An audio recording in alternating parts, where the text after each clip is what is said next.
నమస్తే, నేను Roja. Welcome to special debate. 1950 జనవరి 26 భారత రాజ్యాంగం అమల్లోకి వచ్చిన రోజు. గణతంత్ర రాజ్యాల సరసన భారతావని చేరిన సుదినం. తెలంగాణలో రిపబ్లిక్ డే సాక్షిగా పొలిటికల్ ఫైట్ తారస్థాయికి చేరుకుంది. సీఎం రేవంత్ పాలనపై నిప్పులు చెరిగారు బీఆర్ఎస్ వర్కింగ్ ప్రెసిడెంట్ కేటీఆర్. రాష్ట్రంలో అంబేద్కర్ రాజ్యాంగం కాకుండా అనుముల రేవంత్ రెడ్డి రాజ్యాంగం అమలవుతోందని ఎద్దేవా చేశారు.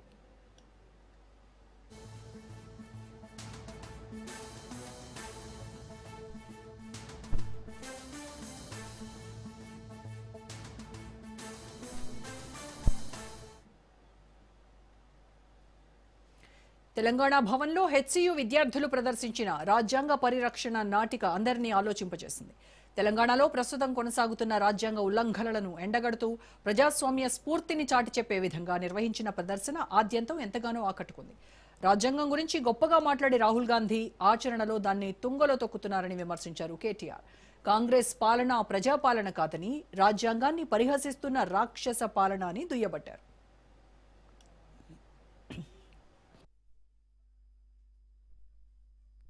పది మంది శాసనసభ్యులు, మీకు గుర్తుండాలి ఇదంతా కూడా.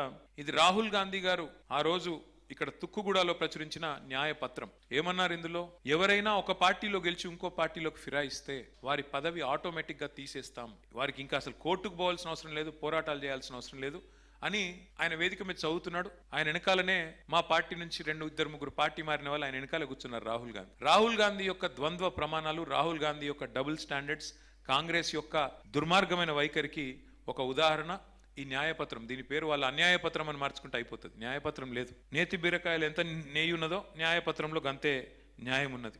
అట్లాగే మీరు చూశారు నిన్నగాక మొన్న రేవంత్ రెడ్డి గారు ముఖ్యమంత్రిగా మాట్లాడాల్సిన వ్యక్తి ఒక బహిరంగ సభలో పిలుపిస్తున్నాడు. ఒక ప్రధాన ప్రతిపక్ష పార్టీ యొక్క జెండా గద్దెలను కూల్చేయండి అని పిలుపునిస్తున్నాడు. ఇది రాజ్యాంగ హననం కాదా? ఇది రాజ్యాంగ విలువల పతనానికి నిదర్శనం.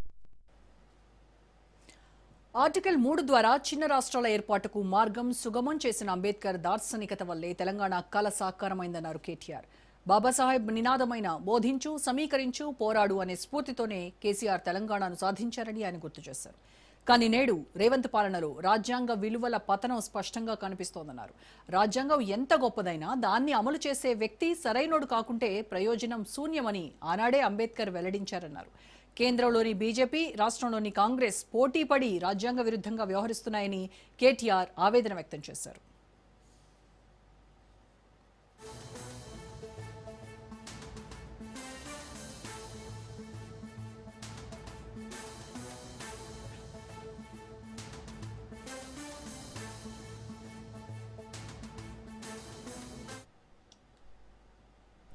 మరోవైపు రాజ్యాంగాన్ని ఆర్ఎస్ఎస్ నిర్వీర్యం చేస్తోందని ఆరోపించారు రాహుల్. తుక్కుగూడలో న్యాయపత్రం కూడా ఇచ్చారు. అయితే పార్టీ ఫిరాయింపులకు వ్యతిరేకంగా చట్టం చేస్తామన్న కాంగ్రెస్ తెలంగాణలో ఫిరాయింపుదారులను ప్రోత్సహిస్తుండటంతో రాజకీయం హీటెక్కింది.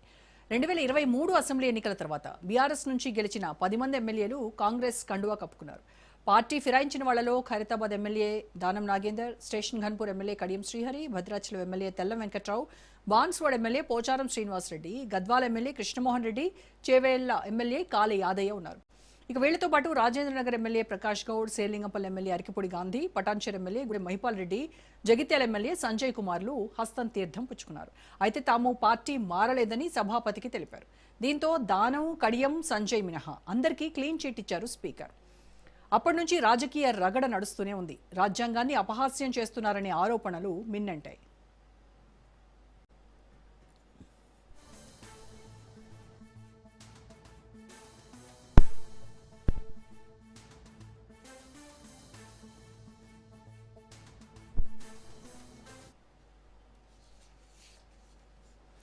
రైట్, ఇక ఇదే అంశంపై ఇవాళ డిబేట్లో మనం మాట్లాడదాము. డిబేట్లో పార్టిసిపేట్ చేస్తున్నారు బీఆర్ఎస్ నాయకులు డాక్టర్ ఏల్చాల్ దత్తాత్రేయ గారు అండ్ బీజేపీ నాయకులు వెంకటరెడ్డి గారు. ఇద్దరికి నమస్కారం అండి. నమస్తే. సో ముందుగా దత్తాత్రేయ గారు, తెలంగాణలో కాంగ్రెస్ ప్రభుత్వము రాజ్యాంగాన్ని నిర్వీర్యం చేస్తోంది, రాజ్యాంగ హక్కులను ఉల్లంఘిస్తోంది, యనుమల రేవంత్ రెడ్డి పాలన నడుస్తోంది అని కేటీఆర్ విమర్శించారు. సో వాళ్ళు రివర్స్లో బీఆర్ఎస్ని ప్రశ్నిస్తూ ఉన్నారు. మీ హయాంలో మీరు చేసిందేంటి? ఇవాళ మీరు మమ్మల్ని ప్రశ్నించేటువంటి నైతిక హక్కు ఎక్కడుంది? రాజ్యాంగాన్ని ఉల్లంఘిస్తూ మీరు చేసినటువంటి ఫోన్ ట్యాపింగ్ అంశాలు కావచ్చు, అవినీతి కావచ్చు, ఇవన్నీ రాజ్యాంగ ఉల్లంఘనలు కాదా? మీ పదవిని ఇది చేసుకుని అడ్డం పెట్టుకుని మీరు దోచుకున్నది ఇదంతా నిజం కాదా అని వాళ్ళు అడుగుతున్నారు. గుడ్ ఈవినింగ్ రోజా గారు, మీకు, రాజ్ న్యూస్ ప్రేక్షకులకు, ప్యానెల్లో ఉన్నటువంటి మిత్రులకు, తెలంగాణ రాష్ట్ర ప్రజలకు గణతంత్ర దినోత్సవ శుభాకాంక్షలు. ఇవాళ ఏదైతే మా పైన కాంగ్రెస్ పార్టీ నాయకులు మాట్లాడుతున్న తీరుకు ఇవాళ మా పార్టీ కార్యాలయంలో ఒక ఒక స్కిట్ ప్లే చేయడం జరిగింది. రాజ్యాంగ విద్రోహ దినం లాగా ప్రదర్శిస్తూ రాజ్యాంగాన్ని పట్టుకొని తిరుగుతున్నటువంటి రాహుల్ గాంధీ, టీం రాహుల్ గాంధీ, దేశవ్యాప్తంగా కాంగ్రెస్ పార్టీ అధికారంలో ఉన్న రాష్ట్రాలు కావచ్చు, దేశంలో ప్రజలకు కాంగ్రెస్ పార్టీ రాజ్యాంగాన్ని పట్టుకొని ఇచ్చినటువంటి హామీలు కావచ్చు, ఏ ఒక్క హామీ నెరవేర్చకపోగా తర్వాత రాజ్యాంగబద్ధంగా తెలంగాణ సామ్య ప్రజలు జీవిస్తుంటే వాళ్ళ జీవించే హక్కులను కూడా హరిస్తా ఉన్నారు. మనకు జీవించే హక్కు అనేటువంటిది ఒకటి ఉంది, రాజ్యాంగం కల్పించింది. ఇవాళ హైదరాబాద్ నగరంలో హైడ్రా పేరు మీద పేద వర్గాలు, అత్యంత నిరుపేద కుటుంబాలలో ఉన్నటువంటి ప్రజలకు, వృద్ధులు ఉంటారు, వికలాంగులు ఉంటారు, మహిళలు ఉంటారు, వీళ్ళందరి హక్కులను కాలరాస్తూ ఆ హైడ్రా పేరు మీద కూల్చివేతలు మనం చూసాం. చదువుకునేటువంటి చిన్నారులు సైతం పుస్తకాలను పట్టుకోలేని, తీసుకోలేని కట్టుబట్టలతో వీధి పాలైనటువంటి పరిస్థితులు మనం చూసినాం. సో ఇక్కడ రాజ్యాంగం అబాసు పాలైంది. రాజ్యాంగం ఖచ్చితంగా విద్రోహం జరిగింది, రాజ్యాంగానికి ఆటంకం జరిగింది అని చెప్పేసి మేము పదే పదే చెప్తూనే ఉన్నాం. సో ఇవాళ కాంగ్రెస్ పార్టీ అధికారంలోకి వచ్చిన తర్వాత విద్యార్థులకు 2 లక్షల ఉద్యోగాలు ఇస్తామని చెప్పేసి ఆ ఉద్యోగాలు ఇవ్వకుండా కూడా రాజ్యాంగాన్ని అబాసుపాలు చేస్తూ మోసం చేసిండ్రు. తర్వాత ఏదైతే ఈ రాష్ట్రంలో భూ కుంభకోణాల విషయంలో కావచ్చు, సింగరేణి గనుల కుంభకోణం విషయం కావచ్చు, ప్లస్ ఎమ్మెల్యేలు ప్రజాస్వామ్యబద్ధంగా ఒక పార్టీ నుంచి ఎన్నికైనటువంటి ఎమ్మెల్యేలను మా పార్టీలోకి రావాలని చెప్పేసి బలవంతంగా భయపెట్టి నయానో భయానో ఇచ్చి వాళ్ళని ఆ పార్టీలో చేర్చుకొని వాళ్ళకు క్లీన్ సిట్ ఇచ్చినటువంటి తీరు, వాళ్ళ రాజ్యాంగాన్ని కాపాడేటువంటి కుర్చీలో కూర్చున్నటువంటి స్పీకర్ కూడా కాంగ్రెస్ పార్టీ పెద్దలు ఎట్లా చెప్తే అట్లా అయారాం గయారాం వ్యవస్థను పెంచి పోషించినట్టుగా, దానికి మద్దతు పలికినట్టుగా, వత్తాసు పలికినట్టుగా, బలపరిచినట్టుగా ఆ ఎమ్మెల్యేలందరికీ క్లీన్ సిట్ ఇచ్చేటువంటి ప్రయత్నం చేసిండ్రు.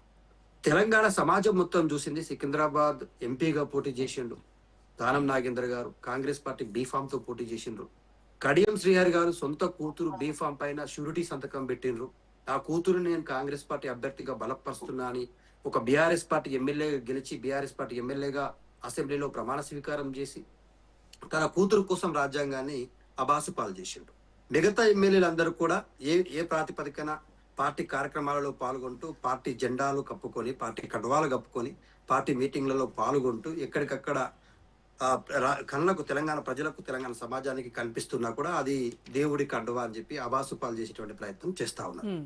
1 కాదు 2 కాదు రోజా గారు, తెలంగాణ రాష్ట్రంలో కాంగ్రెస్ పార్టీ అధికారంలోకి వచ్చిన తర్వాత ఏ ఒక్క వర్గం కూడా ఈ రాజ్యాంగాన్ని నమ్ముకొని జీవించాలనుకున్న ఏ ఒక్క వర్గాలను కూడా వీళ్ళు సంతోషంగా ఉంచకుండా రాజ్యాంగాన్ని అబాసుపాలు చేస్తా ఉన్నారు. తీరా దొంగని దొంగ అన్నట్టుగా రాజ్యాంగాన్ని పట్టుకొని తిరుగుతున్నటువంటి పెద్ద మనిషి రాహుల్ గాంధీ దేశం మొత్తం రాజ్యాంగాన్ని, చిన్న పాకెట్ మనీ రాజ్యాంగాన్ని పట్టుకొని దేశం మొత్తం తిరుగుతూ ఇవాళ దేశంలో ఉన్నటువంటి ప్రజలకు కాంగ్రెస్ పాలిత రాష్ట్రాల్లో జరుగుతున్న రాజ్యాంగ విద్రోహానికి ఏం సమాధానం చెప్తాడు? రాజ్యాంగాన్ని భక్షిస్తున్న వాళ్ళు, రక్షించాల్సిన వాళ్ళే భక్షిస్తా ఉంటే మరి దత్తాత్రేయ గారు మీరేమో జీవించే హక్కు గురించి మాట్లాడారు. తర్వాత హైడ్రా పేరిట ఇళ్లు కూల్చేసి రాజ్యాంగ హననానికి పాల్పడింది అన్నారు. ఉద్యోగాలు ఇవ్వకపోవడం కూడా రాజ్యాంగ విరుద్ధం అని చెప్పారు. సింగరేణి బొగ్గు కుంభకోణం, పార్టీ ఫిరాయింపుల ప్రోత్సహింపులు, ఇవన్నీ కూడా కాంగ్రెస్ పార్టీ రాజ్యాంగాన్ని తుంగలో తొక్కుతూ చేస్తున్నటువంటి పనుల కింద మీరు మాట్లాడారు. మరి మీ ప్రభుత్వ హయాంలో మీరు చేసినటువంటి, అంటే సిట్ వాళ్ళు ఆరోపిస్తున్నట్టుగా దర్యాప్తులో వెలుగులోకి వచ్చినటువంటి విషయం, 600 మందికి పైగా వాళ్ళందరి ఫోన్లు ట్యాప్ చేశారు అని చెప్పేటువంటిది. అందులో జర్నలిస్టులు ఉన్నారు, తర్వాత బడా బిజినెస్ మ్యాన్లు ఉన్నారు, హీరోయిన్లు ఉన్నారు, సినీ రంగానికి సంబంధించినటువంటి అందరూ. వీళ్ళందరి ప్రైవసీకి భంగం కలిగించేటువంటిదే కదా. ప్రైవసీ హక్కు కూడా రాజ్యాంగం కల్పించింది కదా ఆర్టికల్ 21 ప్రకారము. స్వేచ్ఛ కూడా ఉంది కదా ఆర్టికల్ 19 ప్రకారము. మరి వీటికి ఏం చెప్తారు?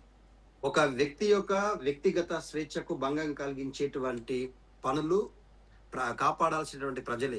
వ్యక్తి యొక్క వ్యక్తిగత గోప్యతను గాని, వ్యక్తి యొక్క వ్యక్తిగత స్వేచ్ఛకు గాని ఎక్కడా కూడా హరణం జరగకుండా, ఆటంకం జరగకుండా కాపాడాల్సింది ఖచ్చితంగా ప్రభుత్వాలే. అయితే మా పైన ఫోన్ ట్యాపింగ్ వ్యవహారం మొత్తాన్ని మనం ఒకసారి స్టార్ట్ అయిన నుంచి చూసుకుంటే నేటి వరకు ఒక రాజకీయ కక్షలో భాగంగా, రాజకీయ దురుద్దేశంలో భాగంగా అధికారాన్ని మేము తీసుకున్నాం కాబట్టి ఆ అధికారం లో ఉన్నప్పుడు బీఆర్ఎస్ పార్టీ తెలంగాణ ప్రజలకు కానీ సంక్షేమ పథకాలు కానీ అభివృద్ధి పథకాలు కానీ అందించిన తీరుని ఎట్లా చెరిపేయాలా, అంటే మా పైన వచ్చినటువంటి మంచి పేరు, మేము ఇచ్చినటువంటి సంక్షేమ పాలు సకాలంలో అందించిన తీరు, ఈ బీఆర్ఎస్ పార్టీ అనేటువంటి ఒక మంచి అనేటువంటిది ఉండకూడదంటే మసిపూసి మారేడుకాయ చేయడమో లేకపోతే బట్ట కాల్చి మీదేయడమో, చెయ్యని తప్పుకు మమ్మల్ని బలిపశువులు చేయడం అనేటువంటిది చేస్తా ఉన్నారు. అయితే నేను ఒకటి చాలా స్పష్టంగా చెప్తా ఉన్నాను రోజా గారు, దేశంలో ఉన్నటువంటి ఏ ప్రాంతీయ పార్టీ అయినా జాతీయ పార్టీ అయినా అధికారంలో ఉన్నా, కేంద్రంలో అధికారంలో ఉన్న బీజేపీ కావచ్చు, గతంలో కాంగ్రెస్ పార్టీ కావచ్చు, తనకంటూ ఒక ఇంటెలిజెంట్ వ్యవస్థ ఉంటది. ఇవాళ నేడు రాష్ట్ర డీజీపీగా ఉన్నటువంటి వ్యక్తి శివధర్ రెడ్డి గారు గతంలో బీఆర్ఎస్ పార్టీ అధికారంలో ఉన్నప్పుడు ఆయన ఇంటెలిజెన్స్ చీఫ్ గా ఉన్నాడు. ఆయన ఇంటెలిజెన్స్ చీఫ్ గా ఉన్నప్పుడే రేవంత్ రెడ్డి గారు చంద్రబాబు నాయుడుతో చేతులు కలిపి స్టెఫెన్సన్ అనేటువంటి ఒక ఎమ్మెల్యేని కొనుగోలు చేయడం కోసం తొలి ప్రభుత్వాన్ని, కేసీఆర్ గారి సారథ్యంలో ఏర్పడినటువంటి ప్రజాస్వామ్యబద్ధమైనటువంటి ప్రభుత్వాన్ని కూల్చడానికి ఇగో చంద్రబాబు నాయుడుతో చేతులు కలిపి ఎమ్మెల్యేల కొనుగోలు వ్యవహారానికి నాంది పలికిండు అని ఆ ఉన్న విషయాన్ని బట్టబయలు చేసిందే శివధర్ రెడ్డి గారు. ఆ రోజు ఆ కేసు విచారణకు సిట్ అధికారిగా, స్పెషల్ ఆఫీసర్ గా, ఇన్వెస్టిగేషన్ ఆఫీసర్ గా నియమించబడ్డదే ఇవాళ సజ్జన్నార్ గారు. మరి వీళ్ళిద్దరి పైన కూడా ఆంధ్రప్రదేశ్ ప్రాంతంలో చాలా కేసులు పడ్డాయి. మీరు చంద్రబాబు నాయుడు ప్రతిష్టని భంగం కలిగించే విషయం అని అదని ఇదని కేసులు వేసారు. సో మేమేమంటా ఉన్నామంటే, ఒక దొంగ రెడ్ హ్యాండెడ్ గా దొరికిపోయినటువంటి వ్యక్తి తెలంగాణ ప్రజల అదృష్టమో దురదృష్టమో ఇవాళ ముఖ్యమంత్రి స్థాయిలో కూర్చున్నాడు. సంతోషం, మేము వ్యక్తికి గౌరవం ఇవ్వకపోవచ్చు కానీ ఆ వ్యవస్థలో ఉన్నటువంటి ఆ కుర్చీకి, ఆ సీటుకు, రాజ్యాంగబద్ధంగా ఏర్పాటైనటువంటి ఆ పదవికి మేము ముఖ్యమంత్రి స్థానానికి గౌరవం ఇస్తాం. కానీ ఆయన ఏ రోజు కూడా ఆ కుర్చీలో కూర్చొని ఒక ముఖ్యమంత్రి అనేటువంటి స్థాయిని కూడా దిగజారి మర్చిపోయి ప్రతిపక్ష నాయకుడిని, తెలంగాణ రాష్ట్రం తెచ్చిన నాయకుడిని ఏ విధంగా తులనాడుతున్నాడు, ఏ విధంగా మాట్లాడుతున్నాడు, నోటికి ఎంతొస్తే అంత రాజ్యాంగాన్ని పట్టుకొని తిరుగుతున్న నాయకుడు. ఒకలాగా చెప్తా ఉంటే రాజ్యాంగం మీద గౌరవం లేని నాయకుడు ముఖ్యమంత్రిగా కుర్చీలో కూర్చొని రాజ్యాంగాన్ని అబాసు పాలు చేస్తూ గౌరవ కేసీఆర్ గారిని ఏ విధంగా తిడుతున్నాడో మనం చూస్తున్నాం. ఆయన చావును కోరుకుంటున్నాడు, ఆయనను తొక్కి పెడతా అంటున్నాడు, బొంద పెడతా అంటా ఉన్నాడు. ఇవన్నీ తెలంగాణ సమాజం మొత్తం చూస్తా ఉంది ఒకవైపు. అయితే మీరు మా మీద ఫోన్ ట్యాపింగ్ వ్యవహారం చేశారు కదా, 500-600 పైచులకు వ్యక్తుల యొక్క ఫోన్లని మీరు ట్యాప్ చేశారంటా ఉన్నారు. It is under investigation. మేమంటా ఉన్నాం, ఇప్పటికి చాలా క్లియర్ గా చెప్తా ఉన్నాం, ఇన్వెస్టిగేషన్ చేస్తున్నటువంటి అంశం అది. రాజ్యాంగబద్ధంగా ఇన్వెస్టిగేషన్ జరిగితే సరే వెల్కమ్ చెప్తున్నాం, స్వాగతం చెప్తా ఉన్నాం. వాళ్ళు ఎప్పుడు సిట్ అధికారులు మమ్మల్ని పిలుస్తా ఉంటే అప్పుడు అటెండ్ అవుతా ఉన్నాం. హరీష్ రావు గారు చాలా క్రమశిక్షణ కలిగినటువంటి నాయకుడు, చాలా హుందాతనంలో రాజకీయాల్లో ఒక హుందాగా ఉండేటువంటి వ్యక్తి. ఆయన వ్యక్తిగత హరణానికి పాల్పడుతూ ఏ రోజైతే ఆయన సింగరేణి బొగ్గు గనుల కుంభకోణంని బట్టబయలు చేసిండు, ముఖ్యమంత్రి గారి సొంత బావమరిదికి ఆ సింగరేణి టెండర్లను, ఐని టెండర్ ని అప్పజెప్పడానికి జరిగినటువంటి అవినీతి బాగోతాన్ని బట్టబయలు చేసిండు. ప్రెస్ మీట్ పెట్టిన 6 గంటలు గడవక ముందే సిట్ నోటీసులు వెళ్ళడం ఏందండి? ఇది రాజకీయ కక్షలో భాగం కాదా? ఇది రాజకీయంగా ఒక పార్టీని డైరెక్ట్ గా ఎదుర్కోలేక, అంటే వారి తప్పులని మేము ఎత్తి చూపుతుంటే, వాళ్ళ అవినీతి బాగోతాన్ని మేము బయట పెడుతుంటే, రాజ్యాంగాన్ని అబాసుపాలు చేసే తీరుని మేము ఎండగడుతుంటే, మా పైన సిట్ నోటీసులు ఇచ్చి మా పైన విచారణకు రావాలని చెప్పి వేధిస్తా ఉన్నారు. ఇట్లాంటి వేధింపులకు భయపడే పార్టీ అండి హరీష్ రావు గారు. ఇట్లాంటి వేధింపులు, జైలు జీవితాలు ఎన్ని అనుభవించలేదండి తెలంగాణ రాష్ట్రం కోసం. సో సింగరేణి బొగ్గు కుంభకోణం వెలుగులోకి వస్తోందేమో అనేటువంటి భయంతో వాళ్ళ మనుషులు, వాళ్ళ బావమరిది ఎవరైతే ఉన్నారో ఆయన విషయం వెలుగులోకి వస్తుంది అనేటువంటి భయంతో పొలిటికల్ గా దీన్ని డైవర్ట్ చేయాలి, ప్రజల దృష్టిని మళ్లించాలని ఈ సిట్ నోటీసులు ఇచ్చారు హరీష్ రావుకి అంటారు. Right, okay. ఒక్క నిమిషం ఏమంటున్నంటే, వాస్తవం అని నిరూపితం అయ్యింది, బొగ్గుగని కుంభకోణం జరిగింది అని ప్రభుత్వమే ఒప్పుకుంది. ఒప్పుకోకపోతే డిప్యూటీ సీఎం గారు ప్రెస్ మీట్ పెట్టి హరీష్ రావు గారు ప్రస్తావించిన ప్రతి అంశాలను, ఆధారాలను చూపించిన దాన్ని బేస్ చేసుకుని రాష్ట్ర ప్రభుత్వం ఎందుకు టెండర్లను రద్దు చేసింది?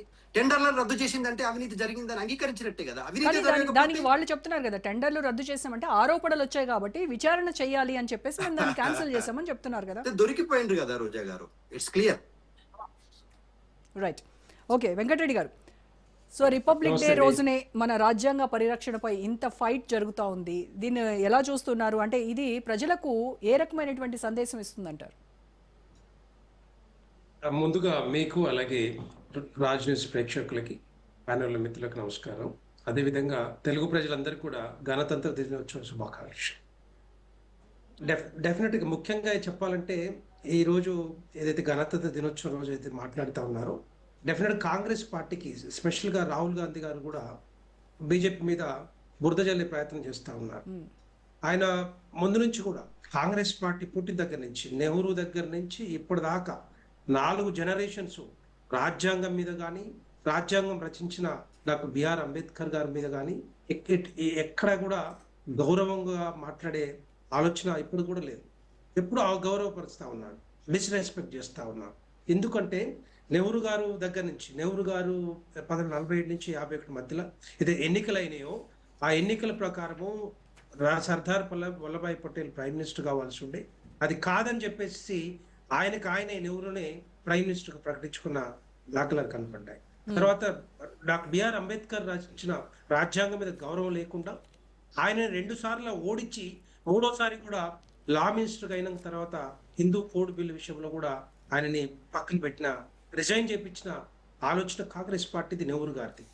ఆయన చనిపోయిన తర్వాత కూడా కనీసం ఆయన గుర్తుపెట్టుకోవడానికి కూడా భారతరత్న ఇవ్వాలనుకున్న ఆలోచన కూడా ఎంతో మందికి భారతరత్న ఇచ్చారు, కానీ రాజ్యాంగం రచించిన బిఆర్ అంబేద్కర్ గారికి ఇవ్వాలన్న ఆలోచన కూడా కాంగ్రెస్ పార్టీ లేకుండే. చనిపోయిన తర్వాత కనీసం ఢిల్లీలో క్రిమేట్ చేయాలంటే ఢిల్లీ నుంచి బయటికి పంపించి ఇక్కడ బయట ముంబైలో క్రిమేట్ చేయించిన దాఖలాలు కాంగ్రెస్ పార్టీ. అంటే రాజ్యాంగం మీద ఏ విధంగా గౌరవం ఉందో కాంగ్రెస్ పార్టీకి అర్థమవుతా ఉంది. జనాలు, తెలంగాణ ప్రజలు కానీ భారతదేశ ప్రజలు కానీ అనుకుంటా ఉన్నారు, డెఫినెట్ గా ఈ చేసిన అవమానం ఏదైతే ఉందో, అవమానం కానీ అవహేళన కానీ ఈ కాంగ్రెస్ పార్టీ ముందు నుంచి ఇప్పటిదాకా అదే విధంగా చేస్తూ ఉన్నారు. దాని తర్వాత ఇందిరాగాంధీ ఆమె ఏదైతే ఎమర్జెన్సీ విధించిందో, ఎమర్జెన్సీ విధించి రాజ్యాంగంలో మరి ఏదైతే సవరణ చేసి ఆమె ఇష్టం ప్రకారం చేసిందో, ఎంతో మంది నాయకుల్ని, రాజకీయ నాయకుల్ని జైల్లో పెట్టి ఆమె నేను ప్రైమ్ మినిస్టర్ ఉండకపోతే ఎమర్జెన్సీ ఉండాలని ఒక దుర్మార్గమైన ఆలోచనతోటి మరి ఇందిరాగాంధీ చేసిందో అది కూడా అందరు గుర్తుపెట్టుకుంటా ఉన్నారు. రాజీవ్ గాంధీ ప్రైమ్ మినిస్టర్ అయిన తర్వాత కూడా సుప్రీంకోర్టు జడ్జిమెంట్ ఇచ్చిందో షబానా కేసులో, దాన్ని కాదని చెప్పేసి దాంట్లో కూడా రాజ్యాంగ సవరణ చేసి అవహేళన చేసి అనుమానించి చేసింది మరి ఆ రోజు రాజీవ్ గాంధీ గారు. ఇప్పుడు రాహుల్ గాంధీ కూడా ఇదే మాటలో అదే బాటలో నడుస్తా ఉన్నాడు. ఆయన ఓటు చోరు అంటాడు. వాళ్ళ నాయన తీసుకొచ్చిన ఏదైతే యాంటీ డిఫెక్షన్ లా 1985లో 52వ రాజ్యాంగ సవరణ చేసి ఆయారాం గయారాం అని ఒక సంస్కృతి పోవాలన్న ఆలోచనతోటి అది మంచి కోసం తీసుకొస్తే, మరి అదే కాంగ్రెస్ పార్టీ ఈరోజు దాన్ని తుంగలో దొక్కి మరి ఇష్టం వచ్చినట్టుగా యాంటీ డిఫెక్షన్ లాని యూజ్ చేసుకొని మరి మిగతా పార్టీల నుంచి వాళ్ళ పార్టీలో కాంగ్రెస్ పార్టీలోకి చేర్చుకుంటా ఉన్నారు. సో రాహుల్ గాంధీ ఆరోపణ కూడా అదే, ఆర్ఎస్ఎస్ బీజేపీ పరిరక్షిస్తా ఉన్నారు, అర్థం కావట్లేదు. ఆర్ఎస్ఎస్ బీజేపీ రాజ్యాంగాన్ని నిర్వీర్యం చేస్తుందని రాహుల్ గాంధీ ఆరోపణ. ఒకవైపు నుంచి వాళ్ళు చేస్తుంటారు, అదే పనులు వీళ్ళు చేస్తుంటారు. ఒకవైపు నుంచే మిగతా పార్టీలని బ్లేమ్ చేయడానికి ప్రయత్నం చేస్తూ ఉంటారు, చేసేది మాత్రం వాళ్ళే. వాళ్ళ హయాంలో ఓటు చోరీ జరిగి కోట్ల మంది బంగ్లాదేశ్ కానీ, రోహింగ్యాలు కానీ, పాకిస్తాన్లు కానీ ఈ దేశంలోకి చొరబడి వాళ్ళకి ఐడి కార్డు, అన్ని రకాల కార్డులు ఇచ్చి, ఆధార్ కార్డులు, రేషన్ కార్డులు, ఎలక్షన్ కార్డులు, అన్ని రకాల కార్డులు ఇచ్చి వాళ్ళు పెంచి పోషించింది సంవత్సరాల కొద్దిగా కాంగ్రెస్ పార్టీ. ఇప్పటిదాకా మేము వచ్చిన తర్వాత టోటల్ గా 1000 కిలోమీటర్లు భారతదేశ చుట్టూ ఏదైతే బార్డర్ ఉందో వాటి మొత్తం కూడా ఫెన్సింగ్ నడుస్తూ ఉంది, ఫెన్సింగ్ ప్రక్రియ నడుస్తూ ఉంది. మనం తెలుసు, బంగ్లాదేశ్ చుట్టూ దగ్గర 2700 వెస్ట్ బెంగాల్ చుట్టూ 2700 కిలోమీటర్లు ఏదైతే బంగ్లాదేశ్ బార్డర్ ఉందో అదంతా కూడా ఫెన్సింగ్ నడుస్తూ ఉంది. అంతకుముందు ఎప్పుడు కూడా పట్టించుకోలేదు. వాళ్ళు ఒకటి ముస్లింలు రావాలి, ముస్లింలకు హక్కులు రావాలి, వాళ్ళు ముస్లిం ఉపయోగించుకొని మేము భారతదేశంలో గెలవాలన్న ఆలోచన. ఎందుకంటే మొన్న కూడా చూసినాం, మన ముఖ్యమంత్రి గారు కాంగ్రెస్ అయితే ముస్లిం అయితే కాంగ్రెస్ ముందు నుంచి ఇప్పటిదాకా నెహ్రూ దగ్గర నుంచి రాహుల్ గాంధీ దాకా అదే పని చేస్తా ఉన్నారు. వాళ్ళకి ఓటు బ్యాంక్ కావాలి, కానీ బీసీలు కానీ, ఎస్సీలు కానీ, ఎస్టీలు కానీ ఎవ్వరు కూడా అవసరం లేదు. మనకు తెలుసు, ఇప్పుడు అర్థమవుతా ఉంది ఈ తెలంగాణ రాష్ట్రంలో ఎందుకు ఈ కాంగ్రెస్ పార్టీ అధికారంలోకి వచ్చిందో మనకు తెలుసు. అప్పుడు అబద్ధ హామీలతోటి రకరకాల మాటలు చెప్పి ఏమేమో చెప్పి ఈరోజు దీంట్లో కాంగ్రెస్ పార్టీ అధికారంలోకి వచ్చింది, కానీ ఎక్కడ కూడా వాటిని అమలు చేయాలన్న ఆలోచన ఇక్కడ కాంగ్రెస్ పార్టీ కానీ రాహుల్ గాంధీ కానీ లేదు. ఓటు చోరీ అంటాడు, ఓటు చోరీ జరిగిందే వాళ్ళ హయాంలో, ఓటు చోరీ జరగవద్దు, దాన్ని స్ట్రీమ్లైన్ చేయాలని ఆలోచనతోటి భారత election commission of India SIR తీసుకొస్తే దాన్ని వ్యతిరేకిస్తాడు. మరి ఎందుకు వ్యతిరేకిస్తాడు నాకు అర్థం కావట్లేదు. ఒకవేళ స్ట్రీమ్ లైన్ జరగాలంటే జరగాలి, దానికి సపోర్ట్ చేయాలి కదా. మరి అదే ఓట్ చోరీ అని ఒక యాత్ర బీహార్లో జరిగితే కనీసం ఎలక్షన్లు జరిగిన తర్వాత MIMకు వచ్చిన ఓట్లు కూడా మరి ఈ కాంగ్రెస్ పార్టీకి రాలేదంటే ఒక్కసారి దాన్ని చేసుకోవచ్చు. ఆయన చేసిన ఓటు చోరు యాత్ర ఏ విధంగా లోపభూయిష్టంగా ఉందో, ఏ విధంగా కాంగ్రెస్ సపోర్టర్స్, ఈ భారతదేశంలో అర్థమవుతా ఉంది. కాంగ్రెస్ అభిమానుల ఓట్లన్నీ కూడా సరప్రక్రియ పేరిట మీరు తీసేశారు. అందుకే కదా, అదే కదా వాళ్ళ ఎలిగేషన్. అబద్ధపు మాటలు అవే చెప్తున్నాను. అంటే ఎప్పటి నుంచో 2004లో ఎస్ఐఆర్ జరిగింది. అప్పటి నుంచి ఇప్పటి వరకు స్ట్రీమ్ లైన్ చేయొద్దా, ఎస్ఐఆర్ జరగొద్దా? ఇక్కడ ఫర్ ఎగ్జాంపుల్ ఎంతో మంది చనిపోయారు. ఎన్నో కుటుంబాలు ఒక రాష్ట్రం నుంచి ఇంకో రాష్ట్రానికి, ఒక పట్టణం నుంచి ఇంకో పట్టణానికి, ఊర్లో నుంచి పట్టణాలకి ఎంతో మంది వచ్చారు కదా. ఇవన్నీ కూడా మరి స్ట్రీమ్ లైన్ చేయాల్సిన అవసరం లేదా? డబుల్ ఓట్లన్నీ కూడా వాడుకొని ఈ రోజు తెలంగాణ రాష్ట్రంలో కానీ మిగతా రాష్ట్రాలు అధికారంలో రావాలనే ఆలోచన రాహుల్ గాంధీ కానీ లేకపోతే కాంగ్రెస్ పార్టీకి ఉందా? ఎందుకు వ్యతిరేకిస్తా ఉన్నారు? కనీసం ఎవిడెన్స్ సుప్రీంకోర్టులో సబ్మిట్ చేయమంటే, ఆయన ఫోన్ కూడా సబ్మిట్ చేయమంటే అది కూడా సబ్మిట్ చేయడు. ఎందుకు? ఎంతసేపు ఉన్నా కూడా బురద జల్లే రాజకీయాలు, పవర్ పాయింట్ ప్రజెంటేషన్ ఇస్తే ఎక్కడ కూడా ఎవిడెన్స్ కనపడలేదు. ఇది కాంగ్రెస్ పార్టీ చరిత్ర, నీచ సంస్కృతి. ఈ రోజు వెంకటరెడ్డి గారు మళ్ళీ మాట్లాడదాము. కాంగ్రెస్ నాయకులు కాంగ్రెస్ నాయకులు లింగం యాదవ్ గారు మనకు ఫోన్ లైన్ లో అందుబాటులోకి వచ్చారు. లింగం యాదవ్ గారు నమస్కారం అండి. గుడ్ ఈవినింగ్ అండి. గుడ్ ఈవినింగ్ లింగం యాదవ్ గారు. రిపబ్లిక్ డే రోజున రాజ్యాంగ పరిరక్షణపై అటు బీఆర్ఎస్ నాయకులు విమర్శించడం కావచ్చు, అలాగే తెలంగాణ భవన్లో హెచ్సియు విద్యార్థులు రాజ్యాంగ పరిరక్షణ కోసం ఒక నాటకాన్ని ప్రదర్శించడం కావచ్చు, ఈరోజు మనం డిబేట్ దీనిపైనే కండక్ట్ చేసుకోవడం కావచ్చు, ఇవన్నీ ప్రజలకు ఏ రకమైనటువంటి సందేశాన్ని ఇస్తూ ఉన్నాయి? ఎందుకు బీఆర్ఎస్ నాయకులు ఆరోపిస్తున్నారు అనుముల రేవంత్ రెడ్డి రాజ్యాంగం తెలంగాణలో అమలవుతోంది అన్నటువంటి ఆరోపణ? అంటే రాష్ట్రంలో నిజంగానే రాజ్యాంగ విలువలు పతనం అవుతున్నాయా? ఏం జరుగుతోంది? హైడ్రా పేరిట పేదలు, వికలాంగులు, వృద్ధులు వీళ్ళ జీవించే హక్కుని హననం చేస్తున్నారు. అలాగే ఉద్యోగాలు ఇవ్వకపోవడము ఒక రకమైనటువంటి రాజ్యాంగ హననము. తర్వాత మీరు తీసుకొచ్చినటువంటి చట్టం యాంటీ డిఫెక్షన్ లా, దానికి మీరే తూట్లు పోస్తూ ఈ పార్టీ ఫిరాయించినటువంటి ఎమ్మెల్యేలు వీళ్ళని మీరు చేర్చుకోవడము, తర్వాత స్పీకర్ వీళ్ళకి క్లీన్ చిట్ ఇవ్వడము, ఇదంతా దేనికి సంకేతము? ఏం చెప్తారు రాజ్యాంగ పరిరక్షణకు సంబంధించి? గుడ్ ఈవినింగ్ అండి. ముందుగా మీకు, రాజన్ ప్రేక్షకులకు, కోపానిస్టులకు, దేశ ప్రజలందరూ కూడా రాజ్యాంగ శుభాకాంక్షలు. ఎందుకంటే ఇవాళ గణతంత్ర దినోత్సవాన్ని ఆనాడు రాజ్యాంగం ఈ రోజు నుంచే అమలు చేసుకుంటున్నాం. సో ఇవాళ దేశంలో ప్రధానంగా జరుగుతున్నటువంటి ఇవాళ దేశ పరిస్థితులు కనుక మనం ఒకసారి గుర్తు చేసుకుంటే, ఆనాడు ఫౌండింగ్ మదర్స్, ఫౌండింగ్ ఫాదర్స్ ఎవరైతే ఈ దేశ రాజ్యాంగం కోసం రాజ్యాంగాలు ఈ దేశానికి భవిష్యత్ తరాలకు ఇవాళ దీన్ని అనుసరించి పరిపాలన జరుగుతుంది అనుకుంటే, మరి ఇవాళ 11 సంవత్సరాలుగా కేంద్రంలో ఏం జరుగుతుంది? ఇప్పుడే బీజేపీ నాయకుడు చెప్పాడు.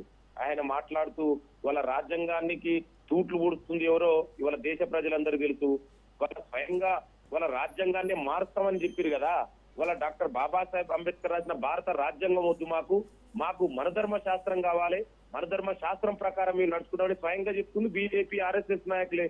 సో ఇవాళ వాళ్ళు కనీసం రాజ్యాంగం గురించి మాట్లాడే కనీస నైతిక అర్హత ఎట్లుందన్న వాళ్ళకు. ఇవాళ ఈ దేశంలో ఇవాళ 7 డికేడ్స్ పైగా ఇవాళ ప్రజాస్వామ్యము, భారత రాజ్యాంగము ఇవాళ ఇంత పెనెట్రేట్ అయిందంటే దానికి కారణం కాంగ్రెస్ పార్టీ ప్రభుత్వమే కదా. ఇవాళ మీరు చూడండి, ఇండియన్ సబ్ కాంటినెంటే కాదు ప్రపంచంలో కూడా ఇవాళ ఇంత మన దేశంతో పాటు స్వాతంత్రం వచ్చిన చాలా దేశాలు కూడా ఇవాళ అక్కడ ఏ ప్రభుత్వాలు నడుస్తున్నాయండి? అంతెందుకు పక్కనే ఉన్న ఇండియన్ సబ్ కాంటినెంట్ మీరు దేశాలు తీసుకోండి, ఇవాళ ఆ దేశాలలో రాజ్యాంగం ప్రకారం, ప్రజాస్వామ్యం ప్రకారం అక్కడ పరిపాలన జరుగుతుందా? ఇవాళ ఈ దేశంలో జరుగుతుందంటే దానికి డాక్టర్ బాబాసాహెబ్ అంబేద్కర్ రాసిన భారత రాజ్యాంగం అయితే దాన్ని కంటిన్యూషన్ గా ఈ పునాదులు వేసి దీని మీదనే ఈ ప్రభుత్వాలు నడవాలని వేసింది ఆనాడు మొదటి ప్రధాని నెహ్రూ, కాంగ్రెస్ ప్రభుత్వం కదా. ఇవాళ అంటే మీకు ఏదో ఇవాళ మీరు ఇష్టం ఉన్నట్టు మాట్లాడితే ఎట్లండి? ఇవాళ మీరే కదా చివరికి ఎలక్షన్ కమిషన్ గురించి ఇప్పుడే బీజేపీ నాయకుడు మాట్లాడుతుండు. మరి ఎలక్షన్ కమిషన్ గతంలో ఇండిపెండెంట్ గా పనిచేసేది, ఇవాళ ఎలక్షన్ కమిషన్ ఇండిపెండెంట్ గా పనిచేయట్లేదు. గతంలో ఒక సుప్రీంకోర్టు సిజేఐ అందులో మెంబర్ ఉండేది, మరి ఎందుకు తీసేసారు మీరు ఎలక్షన్ కమిషన్ అపాయింట్ లో? ఇవాళ మీరు చేసింది తప్పు అంటున్నావు. ఇవాళ ఓట్ చోరీ గురించి మరి మీరు ఎవిడెన్స్ తోటి మేము బయట పెట్టాం, దాని గురించి మీరు ఎక్కడ మాట్లాడరు? దాని గురించి మీరు ఎందుకు మాట్లాడరు? ఇవాళ ఎవిడెన్స్ తోటి పెడితే ఎట్లా ఎలక్షన్ వేసినప్పుడు కౌంటింగ్ ఉన్నప్పుడు ఒక నెంబర్ ఉంటది, పోలింగ్ అయినప్పుడు ఒక నెంబర్ ఉంటది. ఇవాళ డబుల్ ఓట్లు వేస్తున్నారు, దీని మీద మాట్లాడంటే దీని మీద చెప్పరు. ఇవాళ దయచేసి ఇవాళ కనీసం ఈ రోజు రాజ్యాంగం ఈ రోజు నుంచి మన అమల్లోకి వచ్చింది, ఈ రోజైనా మనం నిజాలు మాట్లాడుకుందాం. ఇవాళ దేశంలో మీరు నరేంద్ర మోడీ అధికారంలోకి వచ్చిన తర్వాత రాజ్యాంగ ప్రకారం ఇవాళ నడుస్తుందా? ఇవాళ రైట్ మణిపూర్లో లింగం యాదవ్ గారు, నిజాలు మాట్లాడుకుందాం అని అన్నారు కదా, ఈ రోజు రిపబ్లిక్ డే సందర్భంగా నిజాలే మాట్లాడుకుందాం అన్నారు కదా, మరి తుక్కుగూడలో న్యాయపత్రం పేరిట పార్టీ ఫిరాయిస్తే అక్కడికక్కడే వాళ్ళని వెంటనే ఆటోమేటిక్ గా వాళ్ళు అనర్హులే అని చెప్పి రాహుల్ గాంధీ అన్నారా లేదా? ఏ రోజు నేను ఎక్కడికి వస్తున్నాను, ఇవాళ దేశంలో ఆ విధంగా ఉంటే ఇవాళ కేటీఆర్ అంటే కేటీఆర్ 10 ఏళ్ల అధికారంలో ఉన్నప్పుడు ఆయనకు రాజ్యాంగం గుర్తుకు రాలే, ప్రజాస్వామ్యం గుర్తుకు రాలే. ఇవాళ అధికారం పోయిన తర్వాత ఇవాళ ఒకసారి రాజ్యాంగం కనీసం ఇప్పటికైనా హ్యాపీ నీకు, నేను కేసీఆర్ మీ ద్వారా చెప్తున్నా, ఇవాళ రాజ్యాంగం ఉంది అని గుర్తించినందుకు ముందు మీ ద్వారా ఆయనకు ఒకసారి అవకాశం వచ్చింది. ఇవాళ గుర్తు చేసినందుకు 10 ఏళ్లలో మీరు రాజ్యాంగాన్ని ఏదైనా పట్టించుకురా? ప్రజాస్వామ్యంలో రాజ్యాంగం ప్రకారం పరిపాలన ఎక్కడి నుంచి జరగాలండి? మీ 10 ఏళ్లలో దేశంలో భారత రాజ్యాంగంలో ఏ ఆర్టికల్ ప్రకారం ఫామ్ హౌస్ నుంచి పరిపాలన జరగాలని రాసిరండి? అంటే 10 ఏళ్లలో నువ్వు అది కనీసం మంత్రులకు స్వేచ్ఛ లేకుండా ఎవరైనా ముఖ్యమంత్రి ఫామ్ హౌస్ నుండి కూడా పరిపాలన చేసిన చరిత్ర మీదే కదా, మీ నాన్నే కదా చేసింది. ఇవాళ నీకు అది రాజ్యాంగం ఇవాళ గుర్తొచ్చింది. ఇవాళ ప్రజాప్రభుత్వం ముఖ్యమంత్రి రేవంత్ రెడ్డి గారి ఆధ్వర్యంలో రాజ్యాంగం. లింగం గారు, నేను అడిగిన దానికి సమాధానం చెప్పలేదు మీరు. పార్టీ ఫిరాయిస్తే ఆటోమేటిక్ గా అనర్హులే అన్నారా లేదా? నేను అక్కడికే వస్తున్న రోజా గారు, మేమే ఇవాళ దేశవ్యాప్తంగా బీజేపీకి వ్యతిరేకంగా ఏ విధంగా ఎలక్ట్ అయిన ప్రభుత్వాలని మర్డర్ చేసి ఓటు వ్యతిరేకంగా పోరాడుతున్నాం. ఇవాళ తెలంగాణలో కూడా మీరైతే ఏదైతే ఇవాళ వీళ్ళు అంటున్నారో 10 ఏళ్ల టీఆర్ఎస్ చేసింది ఏందండి? ఇవాళ speaker Lingam garu, still you are beating around the bush. Point కి రావట్లేదు. నేను అక్కడికే వస్తున్నాండి రోజా గారు. ఇవాళ స్పీకర్ గారు తెలంగాణ ఈ దిశ ఎవరైతే మెంబర్స్ ని డిస్క్వాలిఫై చేయాలన్నా వాళ్ళు పార్టీ షిఫ్ట్ అయ్యారా లేదా అనేది చెప్పేది ఎవరండి? భారత రాజ్యాంగం ప్రకారం వాళ్ళకు యాంటీ డిఫెక్షన్ లా ప్రకారం speaker have a discretion power ఉంది. ఇవాళ స్పీకర్ గారు చాలా స్పష్టంగా చెప్పారు. ఇవాళ టీవీ రాజ్ న్యూస్ లో కూకున్న రోజా గారు నేను ఇతరు మనం కాదు కదా డిసైడ్ చేసేది. ఆల్రెడీ స్పీకర్ గారికి వాళ్ళు చెప్పారు వాళ్ళు ఏ పార్టీలు ఉన్నారని. ఇవాళ వాళ్ళే స్పీకర్ డిసిషన్ తీసుకున్నారు. ఇంకా కొంతమంది మీద డిసిషన్ తీసుకోవాల్సి ఉంది. Let's wait them. స్పీకర్ ఏ నిర్ణయం తీసుకుంటాడో స్పీకర్ నిర్ణయానికి మేము కట్టుబడి ఉన్నాం. మేము ఇప్పటికదే చెప్తున్నాం, స్పీకర్ నిర్ణయాన్ని గౌరవిస్తున్నాం. నేను ఒకటే చెప్తున్నాండి, ఇవాళ ఇన్ని మాట్లాడుతున్న కేటీఆర్ మరి 10 ఏళ్లలో ఒక దళిత నాయకుడికి ఆపోజిషన్ లీడర్ ఇస్తే స్టేటస్ ఇస్తే మరి ఆనాడు ఎమ్మెల్యేలు తీసుకున్నప్పుడు అప్పుడు ఎత్తుపోయిందండి. ఆనాడు ఏం చేసినండి? ఇంకొకటి తలసాని శ్రీనివాస్ యాదవ్ అదే విధంగా సబితా ఇంద్రారెడ్డిని పార్టీ షిఫ్ట్ చేస్తే మినిస్టర్ చేసిన చరిత్ర ఉంది. మరి ఆనాడు ఎక్కడ పోయిందండి? మీకు దీనిపైన దత్తాత్రేయ గారు మాట్లాడాలి. దత్తాత్రేయ గారు గుర్తుకు రాలేదా? లింగం గారు ఒక్క నిమిషం. లింగం గారు, మీరు అడిగిన దానిపైన దత్తాత్రేయ గారు రెస్పాండ్ అవుతారు. ఒక్కసారి రోజా గారు, can you repeat me what the లింగం యాదవ్ సైడ్? ఒక్కసారి కొంచెం రిపీట్ చేస్తారా? లింగం యాదవ్ గారు అడుగుతున్నారు, మీరు చేసిందే, మీరు మీ 10 ఏళ్లలో అసలు రాజ్యాంగం ఒకటి ఉంది అని మీకు గుర్తుందా? అట్లీస్ట్ ఇవాళైనా రాజ్యాంగం ఉంది అని మీరు గుర్తించినందుకు ఫస్ట్ ఆఫ్ ఆల్ థ్యాంక్స్ చెప్తున్నారు దానికి.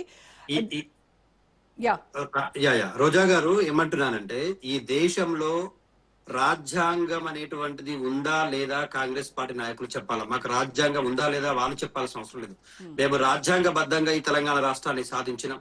ఆర్టికల్ 3 ప్రకారం పోరాటం చేసినాం. రాజ్యాంగం మీద గౌరవం ఉంది కాబట్టి శాంతియుతంగా కేసీఆర్ నాయకత్వంలో పోరాడి తెలంగాణ రాష్ట్రాన్ని సాధించినాం. వచ్చిన తెలంగాణ రాష్ట్రాన్ని కూడా అదే రాజ్యాంగానికి లోబడి ఇవాళ అద్భుతమైనటువంటి తెలంగాణ రాష్ట్రంగా తీర్చిదిద్దినాం. ఎక్కడ కూడా మేము మానవ హక్కుల ఉల్లంఘన, విద్యా హక్కుల ఉల్లంఘన, యూనివర్సిటీల మీద పడి 10,000 కోట్ల భూముల కోసం హైదరాబాద్ యూనివర్సిటీలో ఉన్నటువంటి విద్యార్థులని వీధిపాలు చేస్తామని చెప్పలేదు. మా మణులో ఇవాళ మౌలానా ఆజాద్ నేషనల్ ఉర్దూ యూనివర్సిటీలో 50 ఎకరాల భూముల కోసం మేము పాకులాడతలేము. ఇవాళ తెలంగాణ రాష్ట్రంలో ఏం జరుగుతా ఉందంటే భూముల కేంద్రంగా రాజకీయం, భూకుంభకోణాల కేంద్రంగా రాజకీయం జరుగుతా ఉంది. ప్రజలకు ఇచ్చిన హామీలు పక్కకు పోయినాయి, రాజ్యాంగం మీద గౌరవ మర్యాదలు పక్కకు పోయినాయి. ఇవాళ వాటాల పంపకాల పంచాయతీలు వస్తా ఉన్నాయి. గన్ కల్చర్ ని మంత్రులు, మన ముఖ్యమంత్రుల అనుచరులు పెంచి పోషిస్తున్నారు కదా. రోహన్ రెడ్డి అనేటువంటి వ్యక్తి ఒక మినిస్టర్ గారి ఓఎస్డి సహకారంతో ఒక వ్యాపారవేత్త తలపైన గన్ను పెట్టి 300 కోట్లు డిమాండ్ చేసిండ్రు. ఒక అల్లంపూర్ మాజీ ఎమ్మెల్యే 8 కోట్లకు డిమాండ్ చేస్తున్నట్టుగా వార్తలు వచ్చినాయి. ఇవాళ స్వయాన డిప్యూటీ సీఎం గారి ప్రెస్ మీట్ పెట్టి ఇంకొక సహచార మంత్రి కోసం మాట్లాడేటువంటి అంశాలు మనం చూసినాం. ఒక మహిళా ఐఏఎస్లు ఐపీఎస్లు అంటే గౌరవ మర్యాదలు లేవు వీళ్లకు. వీళ్ళు రాజ్యాంగాన్ని కాపాడుతాం, రాజ్యాంగాన్ని పట్టుకొని తిరుగుతాం, రాజ్యాంగాన్ని ఉద్ధరిస్తామంటే అవుతుందండి? తెలంగాణ రాష్ట్రంలో కేసీఆర్ గారి నాయకత్వంలో రాజ్యాంగానికి లోబడే మేము రైతులకు 24 గంటల కరెంట్ ఇచ్చినాం, వాటర్ ఇచ్చినాం, నీటి హక్కుల కోసం రాజ్యాంగానికి లోబడే పోరాటం చేసినాం. కృష్ణా జలాల్లో ఆర్టికల్ 3 సాధించి తెలంగాణ వాటాని పొందినాం. సో ఏ అంశంలో మేము రాజ్యాంగం ఉల్లంఘించినామండి? మీరు మాట మాట్లాడితే రాజ్యాంగం ఉల్లంఘించరు. తెలంగాణ రాష్ట్రంలో మీరు అంటున్నదంతా కూడా పార్టీ ఫిరాయింపుల విషయంలో మాట్లాడొచ్చు. మేము పార్లమెంటరీ వ్యవస్థకు లోబడి, రాజ్యాంగానికి లోబడి ఏ పార్టీ నుంచి మా పార్టీలో చేరాలనుకున్నా కూడా ఒకరొచ్చి ఇద్దరు చేరడం కాదయ్యా. వస్తే ఆ పార్టీ యొక్క ఎల్పీ మొత్తం కూడా మాట్లాడుకొని వచ్చి మా రాజ్యాంగాన్ని కాబట్టి తెలంగాణ అభివృద్ధిలో భాగస్వాములు గల్లని అన్నం తప్ప వీళ్ళలాగా గంపగుత్తగా తీసుకెళ్లి దేవుని కండవాలు కప్పినామని మేము చెప్పినామా? మేము బాజాప్తా చెప్తా ఉన్నాం. వాళ్ళు పార్టీ మారి అభివృద్ధిలో భాగస్వామ్యం అవుతున్నామని చెప్పేసి వచ్చారు. జైన్ అండ్రు వాళ్ళ నియోజకవర్గాలు కానీ వాళ్ళ యొక్క డెవలప్మెంట్ విషయంలో ప్రాంతీయ పార్టీల విషయంలోనే డెవలప్మెంట్ సాధ్యమవుతుందని చెప్పినాం, చేసి చూపించినాం కదా. విదిన్ 9.5 years ఆఫ్ టెన్యూర్ లో మేము విద్యుత్ కష్టాలు తీర్చినాం, నీటి కష్టాలు తీర్చినాం, ఇవాళ తెలంగాణ రాష్ట్రంలో రైతుల కష్టాలు తీర్చినాం. మహిళలకు ఏ ఒక్క మహిళల వైపు తొంగి చూడాలని కూడా భయపడేట్టుగా తెలంగాణ రాష్ట్రంలో అత్యంత ప్రొటెక్టివ్ స్టేట్ గా మేము తీర్చిదిద్దినాం. కమాండ్ కంట్రోల్ నిర్మాణం చేసినాం. అలా మా గురించి రాజ్యాంగం గురించి మాట్లాడే నైతిక హక్కు వీళ్ళకు ఉందా అండి? వీళ్ళు వచ్చిన రోజా గారు గుర్తుపెట్టుకోవాలి, వీళ్ళు వచ్చిన తర్వాత రేవంత్ రెడ్డి గారు ముఖ్యమంత్రి అయిన తర్వాత తెలంగాణ రాష్ట్రంలో మహిళల పైన అగత్యాలు పెరిగినాయి. అది నేను చెప్పేది, మీరు చెప్పేది కాదు. నేషనల్ క్రైమ్ బ్యూరో రికార్డు ప్రకటించింది. 2023 మేము దిగిపోయే నాటికి తెలంగాణ రాష్ట్రంలో 32% క్రైమ్ ఉంటే రేవంత్ రెడ్డి గారు ముఖ్యమంత్రి అయిన తర్వాత 48% పెరిగింది. వాళ్ళ డ్రగ్ విషయంలో కానీ, మహిళల మీద దాడుల విషయంలో కానీ, రౌడీలు గుండాలు భూముల కోసం చంపుకునే విషయంలో కానీ, హత్యలు ఆత్మహత్యల విషయంలో కానీ, రైతుల ఆత్మహత్యలు తెలంగాణ ఏ స్థాయికి పడిపోయిందండి? ఇప్పుడు ఎట్లా పెరిగింది? ఎంత ఘోరంగా రైతులు చనిపోతా ఉన్నారు, విద్యార్థులు చనిపోతలేరండి. ఇవన్నీ రాజ్యాంగ ఉల్లంఘనకు పాల్పడుతున్న చర్యలు కావా? వీడి గురించి మేము మాట్లాడితే మాకు సిట్టు నోటీసులు. కానీ మరి మొన్నటిదాకా నిన్నటి వరకు మీ పార్టీ నాయకురాలే కవిత, ఆవిడ కూడా ఆరోపించారు కదా, బీఆర్ఎస్ కాన్స్టిట్యూషన్ అనేది ఒక జోక్, కరప్షన్ జరుగుతోంది అని ఆవిడే ఆరోపించారు కదా. ఒకటి రోజా గారు, ఇప్పుడు కవిత గారు మాట్లాడడం అనేటువంటిది ఆమె వ్యక్తిగతంగానే ఆమెకు వదిలేస్తున్నాం, ఆమె విజ్ఞతకు ఆమె విధేయతకే వదిలేస్తున్నాం. ఎందుకు అంటున్నామంటే, అరే తెలంగాణ ప్రజలందరూ అనుకుంటున్నారు కదండి రోజా గారు ఏమని, కవిత గారు మొన్నటి వరకు జరిగిన డెవలప్మెంట్ లో నా పాత్ర ఉంది, అంగన్వాడీ టీచర్ల జీతాలు పెరిగినాయి, మా నాన్న నేను చెవులో పోయి చెప్పిన అయితేనే జీతాలు పెంచిండు, ఆశా వర్కర్ల జీతాల కోసం మా నాన్నతో నేను కొట్లాడి జీతాలు పెంచించిన. మరి మంచి జరిగినప్పుడేమో నువ్వు చెప్తే జరిగింది, మరి అమరవీరుల స్తూపాన్ని అవమానపరుస్తా ఉన్నావు, అంబేద్కర్ విగ్రహాన్ని, రాజ్యాంగాన్ని రచించినటువంటి మహానుభావుడి విగ్రహాన్ని కడితే ఆ దాంట్లో కూడా నువ్వు అవినీతి కోణాలను వెతికే ప్రయత్నం చేస్తా ఉన్నావు, సెక్రటరీ నిర్మాణాన్ని వ్యతిరేకించే ప్రయత్నం చేస్తా ఉన్నావు. ఇవన్నీ ఎవరు పలికిస్తే పలుకుతున్నావు? నీ పలుకులు కావు, నువ్వు చిలక పలుకులు పలుకుతున్నావు. నువ్వు ఒకరి చేతుల్లో బందీకాణం అయిపోయినావు. ఒకరి కోసం ఇప్పుడు ఏమంటారు, మన ఇంకొకరి చేతిలో నువ్వు బొమ్మ అయిపోయినావు. వాళ్ళు మాట్లాడిస్తే మాట్లాడుతున్నావు. ఇవాళ హరీష్ రావు గారు ప్రెస్ మీట్ పెట్టి సింగరేణి కుంభకోణాన్ని బయటకు తీసిన మర్నాడు కవిత గారు ప్రెస్ మీట్ ఉంటది. నీటి హక్కుల విషయంలో హరీష్ రావు గారు అసెంబ్లీలో అద్భుతమైన ప్రదర్శన చేసి వాటాల గురించి మాట్లాడి, బేసిన్ విషయాలు, బేసిన్ ప్రాంతాలు, ప్రాజెక్టులు, నిర్మాణాల గురించి మాట్లాడిన అద్భుతంగా ప్రజెంట్ చేస్తే కవిత గారు నెక్స్ట్ నాడు ప్రెస్ మీట్ పెట్టేసి హరీష్ రావు గారు అవినీతికి పాల్పడ్డారు అంటది. ఎవరు మాట్లాడిస్తున్నారంటారు? అరే రేవంత్ రెడ్డి గారు, కాంగ్రెస్ పార్టీ నాయకులు చాలా స్పష్టంగా తెలంగాణ రాష్ట్రం మొత్తం కోడై కూస్తుందండి. మీరు మేమే కాదు, కవిత గారు రేవంత్ రెడ్డి చేతిలో కీలు బొమ్మగా మారింది. ఆయన ఎట్లా ఆడమంటే, కానీ మరి కాంగ్రెస్ పార్టీలో జాయిన్ అవుతాను అని అడిగితే వద్దని చెప్పారట, వాళ్ళే వద్దని చెప్పారని చెప్తున్నారు. అవునండి, వాళ్ళకి ఇప్పుడు అవసరం లేదు. ఆమె బయట ఉండి తిట్టడమే వాళ్ళకి కావాలా? ఆమె లోపలికి వస్తే తిట్టుడు బంద్ అవుతుంది కదా. ఆమె కాంగ్రెస్ కండవా కప్పుకొని, కాంగ్రెస్ లో కండవా కప్పుకున్న మర్నాడే నాకు మంత్రి పదవి కావాలంటది. ఈ మంత్రి పదవి, ఇప్పటికే మంత్రి పదవి కోసం చాలా మంది కాంగ్రెస్ లో క్యూలో ఉన్నారు టోకెన్ నంబర్ తీసుకొని. ఈమె టోకెన్ నంబర్ ఇప్పుడు ఇవ్వాలంటే, ఈమె ఫస్ట్ టోకెన్ ఇవ్వాలంటే కష్టం కదా. మరి ఎమ్మెల్సీ కూడా త్యాగం చేసింది కదా ఇంకొక మంత్రి కోసం. ఆ మాత్రం ఎవరి కోసం త్యాగం చేసిందండి? ఎవరి కోసం త్యాగం చేసింది? ఎమ్మెల్సీ తెలంగాణ రాష్ట్ర ప్రజల కోసం చేసిందా, లేకపోతే ఆమె ప్రజల కోసం చేసుకున్నది? రేవంత్ రెడ్డి గారు, నువ్వు ఆ పార్టీ బీఫామ్ మీద గెలిచిన ఎమ్మెల్సీ పదవిలో కొనసాగితే నువ్వు మాట్లాడేదానికి శాంటిటీ ఉండదు. నువ్వు రాజీనామా చేయి, నేను చివరిలో 1 year ముందో లేకపోతే 1.5 year ముందో నీకు చేయాల్సిన న్యాయం నేను చేస్తా, నీకు జరగాల్సిన న్యాయం నేను చేస్తా అని మాటిచ్చిండని అందరు అంటా ఉన్నారు. మేము అంటా ఉన్నాం, ఆమెకి ఇప్పటి వరకు ఆమె ఏది మాట్లాడినా కూడా మా నాయకుడి కూతురుగా, తెలంగాణ రాష్ట్రం సాధించిన తొలి ముఖ్యమంత్రి బిడ్డగా గౌరవం ఇచ్చినాం, మర్యాదలు ఇచ్చినాం. ఇక నుంచి ఆమె మా హరీష్ రావు గారిని, మా కేటీఆర్ గారిని, మా పార్టీ ప్రతిష్టను దిగజార్చి ఏ ప్రెస్ మీట్ పెట్టి మాట్లాడినా ఇంకా ఊరుకునే ప్రసక్తి లేదు. కవిత గారికి కూడా మేము చెప్తా ఉన్నాం కరాఖండిగా, మీరెంత మీ నోరుని అదుపులో పెట్టుకొని మాట్లాడితే మీకు అంత గౌరవం ఉంటది. మీరు మాట్లాడే ప్రతిదీ మీ మెడకే చుట్టుకుంటది. ఇవాళ కేసీఆర్ గారు అవినీతి చేసి రానడము, హరీష్ రావు గారు అవినీతి చేసినామంటే మరి మీరేం చేసిరు? 9.5 ఏళ్ళు ఆ పార్టీలో అన్ని అనుభవించారు కదా. ఎంపీ పదవి అనుభవించారు, ఎమ్మెల్సీ పదవి అనుభవించారు, అభివృద్ధి కార్యక్రమాల్లో పాల్గొన్నారు, నిధులు తీసుకొచ్చి డెవలప్మెంట్ చేసినా అంటున్నారు. అంటే మీరు చేస్తేనేమో డెవలప్మెంట్ అవుతుంది, మేము చేస్తే అవినీతి అవుతుందా? ప్రజలు కూడా చూస్తారు కదండి. అదే ప్రజలు కూడా ఆలోచిస్తారు. వాటాల పంచాయతీలు దాని వల్లనే ఆవిడ బయటకు వచ్చేసిందని మీరు ఇప్పుడు అరే ఏదైతే ఆమె వాటాల అసెంబ్లీలో పంచాయతీ చెప్పింది వల్ల కదా, నాది మంత్రులందరూ ఆస్తుల కొట్టుకొని పంచాయతీ కాదు, ఆత్మగౌరవ పంచాయతీ అని నిండు అసెంబ్లీలో కౌన్సిల్ మీటింగ్ లో ఆమె చైర్మన్ గారిని రిక్వెస్ట్ చేసుకొని మరి మాట్లాడి మా పార్టీని దుమ్మెత్తి పోసింది. Right. ఎవరి ప్రజల కోసం మాట్లాడింది? ఒక రాజీనామా చేసిన వ్యక్తిని కూసోబెట్టి మాట్లాడి నువ్వేమైనా మాట్లాడతావా అని చెప్పి ఆమెకు స్క్రిప్ట్ రచించి ఇచ్చి, ఇగో గిదే మాట్లాడు, కేసీఆర్ ని తిట్టు, హరీష్ రావు తిట్టు, కేటీఆర్ ని తిట్టు, ఇగో వాళ్ళన్నిట్లో అవినీతి జరిగిందని మాట్లాడని ఆమెకు స్క్రిప్ట్ రాసిచ్చి మాట్లాడిచ్చినట్టుగా క్లియర్ గా అర్థమైంది. సో స్క్రిప్ట్ కూడా రేవంత్ రెడ్డి ఇచ్చాడంటారు. 100% అండి, Right, okay. 200% తెలంగాణ ప్రజల మొత్తం తెలుసు. రైట్ వెంకటరెడ్డి గారు, కాంగ్రెస్ ఎస్ వెంకటరెడ్డి గారు, కాంగ్రెస్ నాయకులు ఆరోపిస్తున్నట్టుగా బీజేపీ పాలిత రాష్ట్రాల్లో డిఫెక్షన్ ఇంజనీరింగ్ ఆరోపణలు వస్తూ ఉన్నాయి. ముందు వాటికి సమాధానం చెప్పండి. ఇక్కడ తెలంగాణ డిఫెక్టెడ్ ఎమ్మెల్యేస్ ఇష్యూస్ పై మాత్రం ఇది రాజ్యాంగము అలాగే ప్రజాస్వామ్యం పైన జరిగేటువంటి హత్య అని మాట్లాడేటువంటి బీజేపీ పెద్దలు దానికేం సమాధానం చెప్తారు అని అడుగుతున్నారు. రోజా గారు తెలంగాణ రాష్ట్రంలో క్లియర్ గా చెప్పారు. మా మంత్రివర్యులు, కేంద్ర మంత్రివర్యులు కిషన్ రెడ్డి గారు కానీ, లేకపోతే బండి సంజయ్ గారు కానీ, లేకపోతే రామచంద్రరావు గారు కానీ, పెద్దలందరూ కూడా క్లియర్ గా చెప్పారు. ఎవరైనా పార్టీ నుంచి ఏ పార్టీ నుంచి రావాలనుకున్నా, లేకపోతే కాంగ్రెస్ పార్టీ నుంచి కానీ, బీఆర్ఎస్ పార్టీ కానీ నుంచి కానీ, ఎమ్మెల్యే కానీ, ఎంపీ కానీ, ఎమ్మెల్సీ కానీ ఎవరు వచ్చినా కూడా రాజీనామా చేసి రావాలని చెప్పి ఎన్నోసార్లు మేము ఎన్నో మార్లు చెప్పాం. అంటే కాన్స్టిట్యూషన్ కి, రాజ్యాంగానికి అనుబంధంగానే, రాజ్యాంగానికి అనుగుణంగానే చెప్పాం కదా. ఆ క్లారిటీ ఉంది కదా. 23 ఎన్నికల ముందు ఎంతో మందికి ఎన్నోసార్లు ఎన్నో మీటింగ్ లో చెప్పాం. అది క్లియర్ కాదా? ఈవెన్ బయట రాష్ట్రాల్లో కూడా అదే విధంగా మేము ఫాలో అవుతా ఉన్నాం. మాకు ఒకటే పాలసీ ఉంటుంది, ఒకటే రాజ్యాంగం ఉంటుంది. వీళ్ళలాగా ఇష్టం వచ్చినట్టుగా రాష్ట్రానికో రాజ్యాంగం మాకు ఉండదు. రాష్ట్రానికో రాజ్యాంగం పేరుతో తెలంగాణ ప్రజలు కానీ, భారతదేశ ప్రజలు మోసం చేసే విధంగా మేము ఉండవు. కాంగ్రెస్ పార్టీ లాగా, కాంగ్రెస్ పార్టీ పొట్టుకో మాట, మరి రోజుకు మాట మాట్లాడుతూ ఉంటారు. రాహుల్ గాంధీ ఇష్టం వచ్చినట్టు, ఆయనకు అనుగుణంగా ఆయనకు మంచి జరుగుతున్నామో మంచి, లేకపోతే చెడు జరుగుతున్నామో లేదు. ఇది భారతీయ జనతా పార్టీ బుద్ధి చెల్లే ప్రయత్నం ఇది జరుగుతా ఉంది. ఇది తెలంగాణ రాష్ట్రంలో కూడా అదే జరిగింది కదా. వీళ్ళకి ఇచ్చిన ఏమేమి హామీలు ఇచ్చారు వీళ్ళు.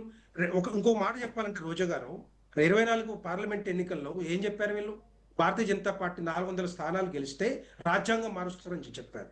ఇది తప్పుడు మాటలతోటి తెలంగాణ ప్రజలు కానీ, భారతదేశ ప్రజలు కానీ డైవర్ట్ చేసే రాజకీయం కొంతమంది నిజంగానే నిజం అనుకున్నారు. మనుధర్మ శాస్త్రం ప్రకారం దాని ప్రకారం కావాలి. బిఆర్ అంబేద్కర్ రాసినటువంటి రాజ్యాంగం మాకు అక్కర్లేదు, మనుధర్మ శాస్త్రం ప్రకారం మేము నడుచుకుంటాము అని ఆర్ఎస్ఎస్ వాళ్ళు చెప్పారు అనేది ఇప్పటి వరకు ఎక్కడైనా జరిగిందా రోజా గారు? ఎక్కడైనా జరిగిందా? ఎవరైనా చెప్పని చెప్తారా? ఈవెన్ రాహుల్ గాంధీ చెప్తారా, లేకపోతే ఇంకొకరు చెప్తారా?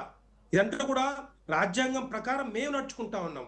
రాజ్యాంగం రచించిన డాక్టర్ బిఆర్ అంబేద్కర్ గారిని కనీసం గౌరవించుకోలేని స్థితిలో కాంగ్రెస్ పార్టీ ఉండే.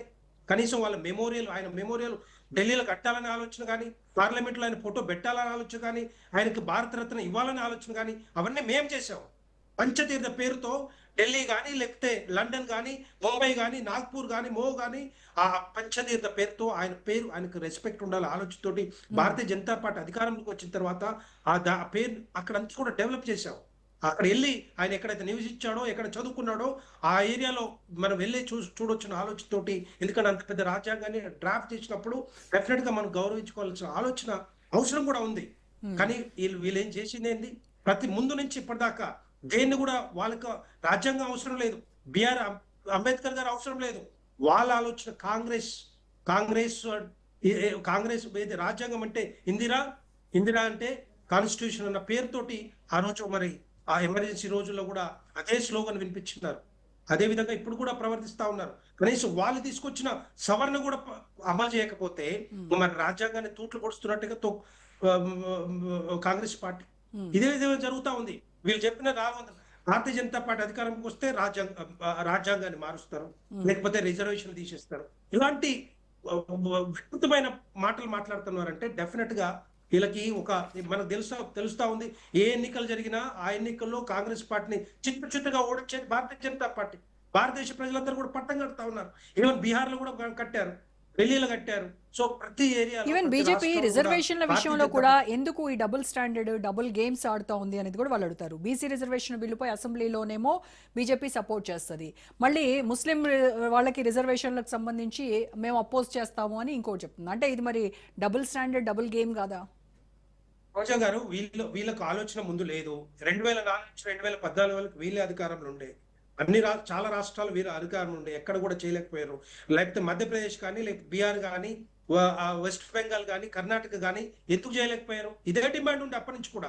కర్ణాటకలో 2015లో కాంగ్రెస్ పార్టీ అధికారులు ఉంటే సిద్ధరామయ్య నేతృత్వంలో బీసీ కులగన జరిగింది. ఇప్పటివరకు రిపోర్ట్ బయటికి రాలేదు, ఇప్పుడు దాని గురించి మాట్లాడలేదు, ఇప్పటివరకు పబ్లిక్ డొమైన్లో పెట్టలేదు. అదే విధంగా తెలంగాణ రాష్ట్రంలో కూడా తెలంగాణ బీసీలని, తెలంగాణ ప్రజల్ని మోసం చేయడానికి తీసుకొచ్చిన నాటకమే ఏది మొన్న జరిగిన ఏది బీసీలకి 42% రిజర్వేషన్ ఇస్తా అని చెప్పారు. తెలుసు రాజ్యాంగంలో ఒక లిమిటేషన్ ఉందని తెలుసు వాళ్ళకి. అది అది ఆ సవరణ చేస్తేనే మరి దానికి శాంక్టిటీ కానీ లేకపోతే కానీ బీసీలకు ఏం చేయాలో ఎంతవరకు చేయాలో తమ చేతుల్లో ఉన్నంత వరకు చేశారు. ఆ తర్వాత బాల్ వచ్చేసి కేంద్ర పరిధిలో ఉంది. మీ కనుక నిజంగా బీసీల పట్ల బీజేపీకి చిత్తశుద్ధి ఉంటే మీరు దాన్ని 9th షెడ్యూల్లో పెట్టి తమిళనాడు తరహాలో తీసుకురావచ్చు కదా. రోజా గారు, ఇది చేయాలంటే నిజంగానే మా రాష్ట్రాల్లో, మధ్యప్రదేశ్ లో మేము ఉన్నాం, రాజస్థాన్ లో మేము ఉన్నాం, తర్వాత మిగతా రాష్ట్రాల్లో మేము ఉన్నాం, బీహార్ లో కూడా మేము ఉన్నాం. మనం చేయాలనుకుంటే మేము చేయొచ్చు కదా. మీరు నిజంగానే ఓబీసీలకు ఇవ్వాలనుకుంటే రాజ్యాంగ సవరణ చేసి ఇవ్వచ్చు.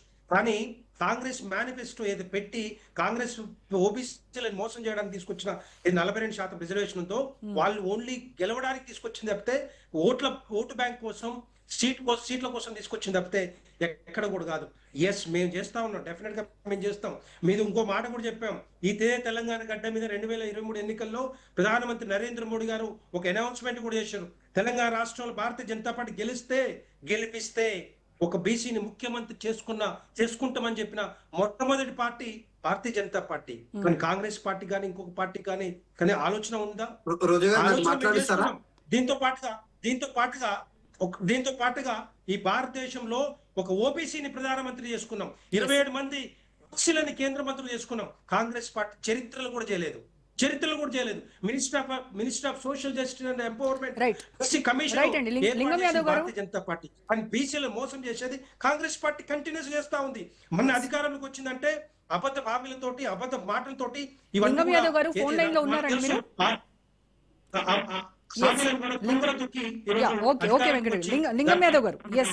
ఒక్క నిమిషం. లింగం యాదవ్ గారు, రోజా గారు, ముందు బీఆర్ఎస్ నాయకులు మాట్లాడుతుంటే కనీసం నేను ఏదో ఒక చదువుకున్న వ్యక్తులు 10 ఏళ్లలో ఏం బీఆర్ఎస్ నాయకుడు మాట్లాడుతుంటే మనం ఒకసారి అర్థం చేసుకోవచ్చు. ఇవాళ 10 ఏళ్లలో ఎన్ని రిక్రూట్మెంట్ చేసిరండి? ఇవాళ విద్యార్థులు గుర్తొచ్చిరు, ఇవాళ యూనివర్సిటీలు గుర్తొచ్చిరు. మరి 10 ఏళ్లలో తెలంగాణ ఉద్యమం కోసం కొట్లాడినటువంటి ఉస్మాన్ యూనివర్సిటీ, కాకతీయ యూనివర్సిటీ, తెలంగాణలో ఉన్నటువంటి యూనివర్సిటీలు ఎక్కడన్నా రిక్రూట్ జరిగిందా అండి? I can challenge. ఎన్ని రిక్రూట్ చేసిండు కేసీఆర్ 10 ఏళ్ల హయాంలో? మాట్లాడాలంటే కనీసం సోయి ఉండి మాట్లాడితే మంచిది. ప్రజలు చూస్తున్నారు మరి ఏం మాట్లాడుతున్నాం అనేది. విద్యార్థులు ఉద్యోగం రాలేదని ఆత్మహత్య చేసుకుంటే కేటీఆర్ ఏం చేసిండండి? క్యారెక్టర్ అసాసిన్ చేసిండు. ఇక్కడే ప్రవళిక్ అనే అమ్మాయి ఆత్మహత్య చేసుకుంటే ఒక గ్రూప్ 1 ఎగ్జామ్ మీరు చూసిరు, ఎన్నిసార్లు పేపర్ లీకేజ్ ప్యాకేజ్లు బయట అమ్ముకున్నారు. విద్యార్థులు 10 ఏళ్లలో ఒక్క రిక్రూట్మెంట్ జరగలే. నీళ్లు అవన్నీ జరగలేదనే కదా వాళ్ళని పక్కన కూర్చోబెట్టింది తెలంగాణ ప్రజలు. అందుకోసమే మరి మీరు అధికారంలోకి వచ్చే ముందు మీరు చెప్పినటువంటి ఏడాదికి 2 లక్షల ఉద్యోగాలు అన్నారు కదా, అవి ఏమైనాయి? మరి మేము వచ్చిన తర్వాత ఇచ్చాం కదా. ఇవాళ సంవత్సర కాలంలో 70,000 ఉద్యోగాలు ఇచ్చాం. ఇవాళ group 1, group 2, group 3, mega tsp, police ఇవన్నీ ఉద్యోగాలు ఎవరు ఇచ్చారండి? ఇవాళ కొలువులు వస్తున్నాయని ప్రజాప్రభుత్వంలో యువత ఆనందంగా ఉన్నారు. నోటిఫికేషన్లు ఎన్ని ఇచ్చారు లింగం యాదవ్ గారు? రిక్రూట్మెంట్ ఎవరు చేసిరండి? you know that there is a governance అనేది permanent institution. Government May change but institution is permanent. మరి 10 ఏళ్లలో నువ్వు ఎందుకు ఇవ్వలేదు? ఇదే నోటిఫికేషన్ ఇచ్చి ఇదే రిక్రూట్మెంట్ నువ్వే ఇవ్వచ్చు కదా. నీకు ఎందుకు చేతగాలేదా అన్నాడు అంటే నిన్ను ఓడట్టుకుండు అంటే అది ఆ డిఫరెన్స్ లేకుంటే ఇష్టం మేము ఇచ్చాం. మీరు నోటిఫికేషన్ అయితే మరి నువ్వే ఇవ్వచ్చు కదా. నిన్ను ఓడట్టుకున్నది అంటే నీ బిడ్డ ఓడిపోతే ఎమ్మెల్సీ, ఎంపీ ఓడిపోతే ఎమ్మెల్సీ చేస్తావు, నువ్వు 1000 కోట్లు సంపాదించుకుంటావు. కానీ నా విద్యార్థులు తెలంగాణ కోసం కొట్లాడినా నువ్వు యువతలకు ఒక ఉద్యోగం ఇవ్వడానికి నీకు 10 ఏళ్లలో సమయం సరిపోలేదు. 1000 కోట్లు దోచుకున్నావు. ఎక్కడి నుంచి వచ్చాయి ఈ ఆస్తులు? ఇవాళ యూనివర్సిటీలు గుర్తొచ్చింది, ఈ మొసలు కన్నీరు ఇవాళ రాస్తున్నావు. కనీసం మాట్లాడే ఇవన్నీ పోదాం. ఐ కెన్ ఛాలెంజ్ మీ రోజా గారు, ఏ యూనివర్సిటీ పోదాం? 10 ఏళ్లలో మీరు ఎన్ని ఉద్యోగాలు ఇచ్చారు చెప్తావా? ఒక్క రిక్రూట్మెంట్ అంటే ఒక్క రిక్రూట్మెంట్ చేయలే. ఇవాళ ప్రభుత్వ యూనివర్సిటీలలో ఎయిర్ ఎడ్యుకేషన్ మొత్తం కూడా కొలాప్స్ అవ్వడానికి మీరు కారణం కదా. దాన్ని రివైవ్ చేస్తున్నాం. ఇవాళ దాన్ని బాగుపడాలని ఇవాళ ఒక ఎడ్యుకేషన్ కమిషన్ ఏర్పాటు చేశాం ఒక ఫార్మర్ ఐఏఎస్ ఆఫీసర్ తోటి. ఇవాళ ప్రభుత్వం మేము చెప్పిన మా హామీల గురించి మాట్లాడుతున్నారు. మరి 10 ఏళ్లలో మీరు ఎన్ని చేసిన, సంవత్సర కాలంలోనే 2 సంవత్సరాలు మేము అన్ని చేసేస్తామా? ఏం మాట్లాడతారండి? కానీ ఇప్పుడు వాళ్ళని ఎవరు ప్రశ్నించారు? ఒక విషయం లింగం యాదవ్ గారు, బీఆర్ఎస్ వాళ్ళని ఎవరు ప్రశ్నించారు? వాళ్ళ హామీల గురించి ఎవరు మాట్లాడరు. కేవలం ఇప్పుడు కాంగ్రెస్ ప్రభుత్వం అధికారంలో ఉంది. మీరు ఇచ్చినటువంటి హామీల గురించే ఇటు ప్రజలు కావచ్చు, ప్రతిపక్షాలు కావచ్చు, మిమ్మల్నే ప్రశ్నిస్తారు. ప్రశ్నించండి. ఎవరైనా కన్స్ట్రక్టివ్ క్రిటిసిజం చేస్తే వీఆర్ వెల్కమ్. ప్రజాస్వామ్యంలో ప్రతిపక్షం ఉండాలి, ప్రశ్నించాలని కోరుకునే ప్రభుత్వం పార్టీ మాది. మేము ఏమంటున్నాం అంటే మేము చేస్తున్నాం. ఇవాళ మీరు హామీల గురించి మాట్లాడుతున్నాం. ఎస్, మీరు 10 ఏళ్లలో ఎన్ని హామీలు చేసిర్రు, మీరు 2 సంవత్సరాలు మేము ఎన్ని హామీలు చేసినా డిబేట్ పెట్టాం. ఇక బీజేపీ నాయకులు మాట్లాడతారు ఇవాళ నోటికి వస్తే ఏది పడుతుంది. మరి వాళ్ళ హామీలు 11 ఏళ్లుగా ఆనాడు ఏమన్నారని, సంవత్సరానికి 2 కోట్ల ఉద్యోగాలు అన్నారు. ఎక్కడ 15 లక్షల అకౌంట్ లో నల్ల బ్లాక్ మనీని తీసుకొచ్చి అకౌంట్ లో 15 లక్షలు వేస్తున్నారు. ఎక్కడ పోయిందని? రైతుల ఆదాయం రెట్టింపు చేస్తున్నారు, రైతులకు పెన్షన్ ఇస్తామన్నారు. ఎక్కడ పోయినాయండి? ఇవాళ రైతు వ్యతిరేక చట్టాలు, కార్మిక వ్యతిరేక చట్టాలు వాళ్ళు తీసుకొస్తారు. వాళ్ళు మాట్లాడడానికి కనీసం మాట్లాడే సోయి ఉండాలి. వాళ్ళకి ఇవాళ రాజ్యాంగం గుర్తొచ్చింది. ఇక బీజేపీ నాయకులు, మీకు తెలుసో లేదు, మీకు కూడా తెలుసు, రోజా గారు 2002 వరకు ఆర్ఎస్ఎస్ హెడ్ క్వార్టర్ లో జాతీయ జెండా ఎగరవేయనటువంటి దుర్మార్గులు వాళ్ళు ఇవాళ మాట్లాడితే ఎట్లండి? ఇది ఆంధ్ర రికార్డు. నేను చెప్పడంగా మీరు పోయి చూడండి, మీ అందరికి తెలిసిందే చరిత్ర. వెంకటరెడ్డి గారు, ఎవరు చెప్పారు? రోజా గారు, వెంకటరెడ్డి గారు మాట్లాడాలి దీనిపైన. రోజా గారు ఏమంటున్నారు? వినపట్లేదు మాకు.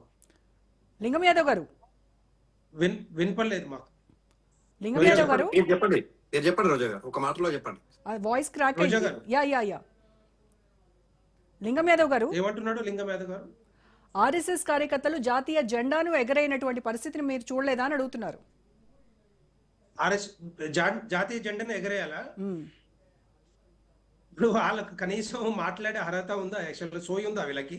కాంగ్రెస్ పార్టీ నాయకులు ఆర్ఎస్ఎస్ ఎప్పుడు చూసినా కూడా ఆర్ఎస్ఎస్ తిట్టి పోషిస్తా ఉన్నారు.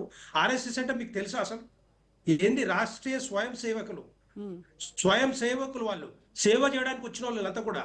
మీరు భారతీయ జనతా పార్టీకో లేకపోతే ఇంకోటి కాదు, భారతదేశ ప్రజలకు సేవ చేయడానికి వచ్చిన వాళ్ళు అంతా కూడా.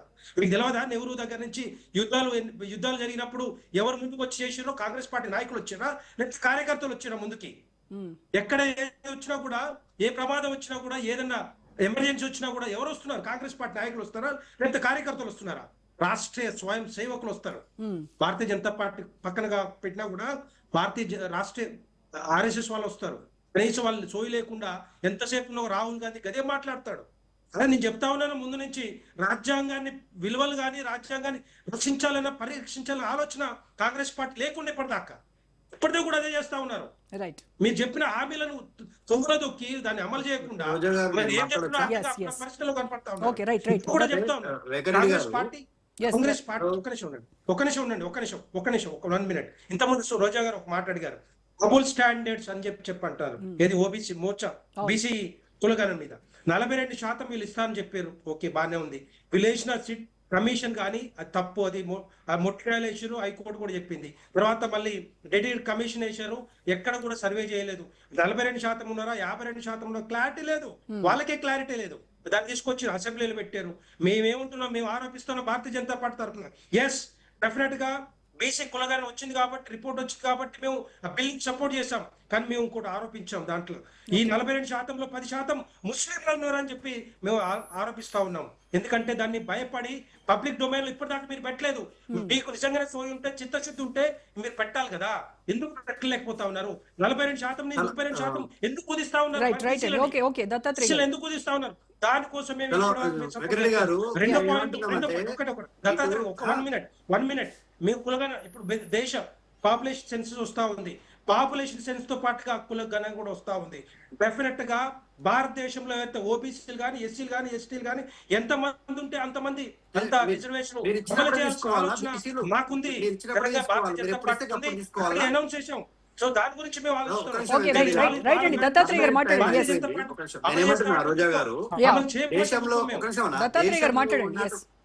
దేశంలో ఉన్నటువంటి అటు బీజేపీ కావచ్చు, రాష్ట్రంలో ఉన్నటువంటి ఈ కాంగ్రెస్ పార్టీ కావచ్చు, 2 పార్టీలు ఈ దేశంలో అతిపెద్ద సమాజమైనటువంటి బీసీలను రాజ్యాంగం సాక్షిగా మోసం చేసినాయి.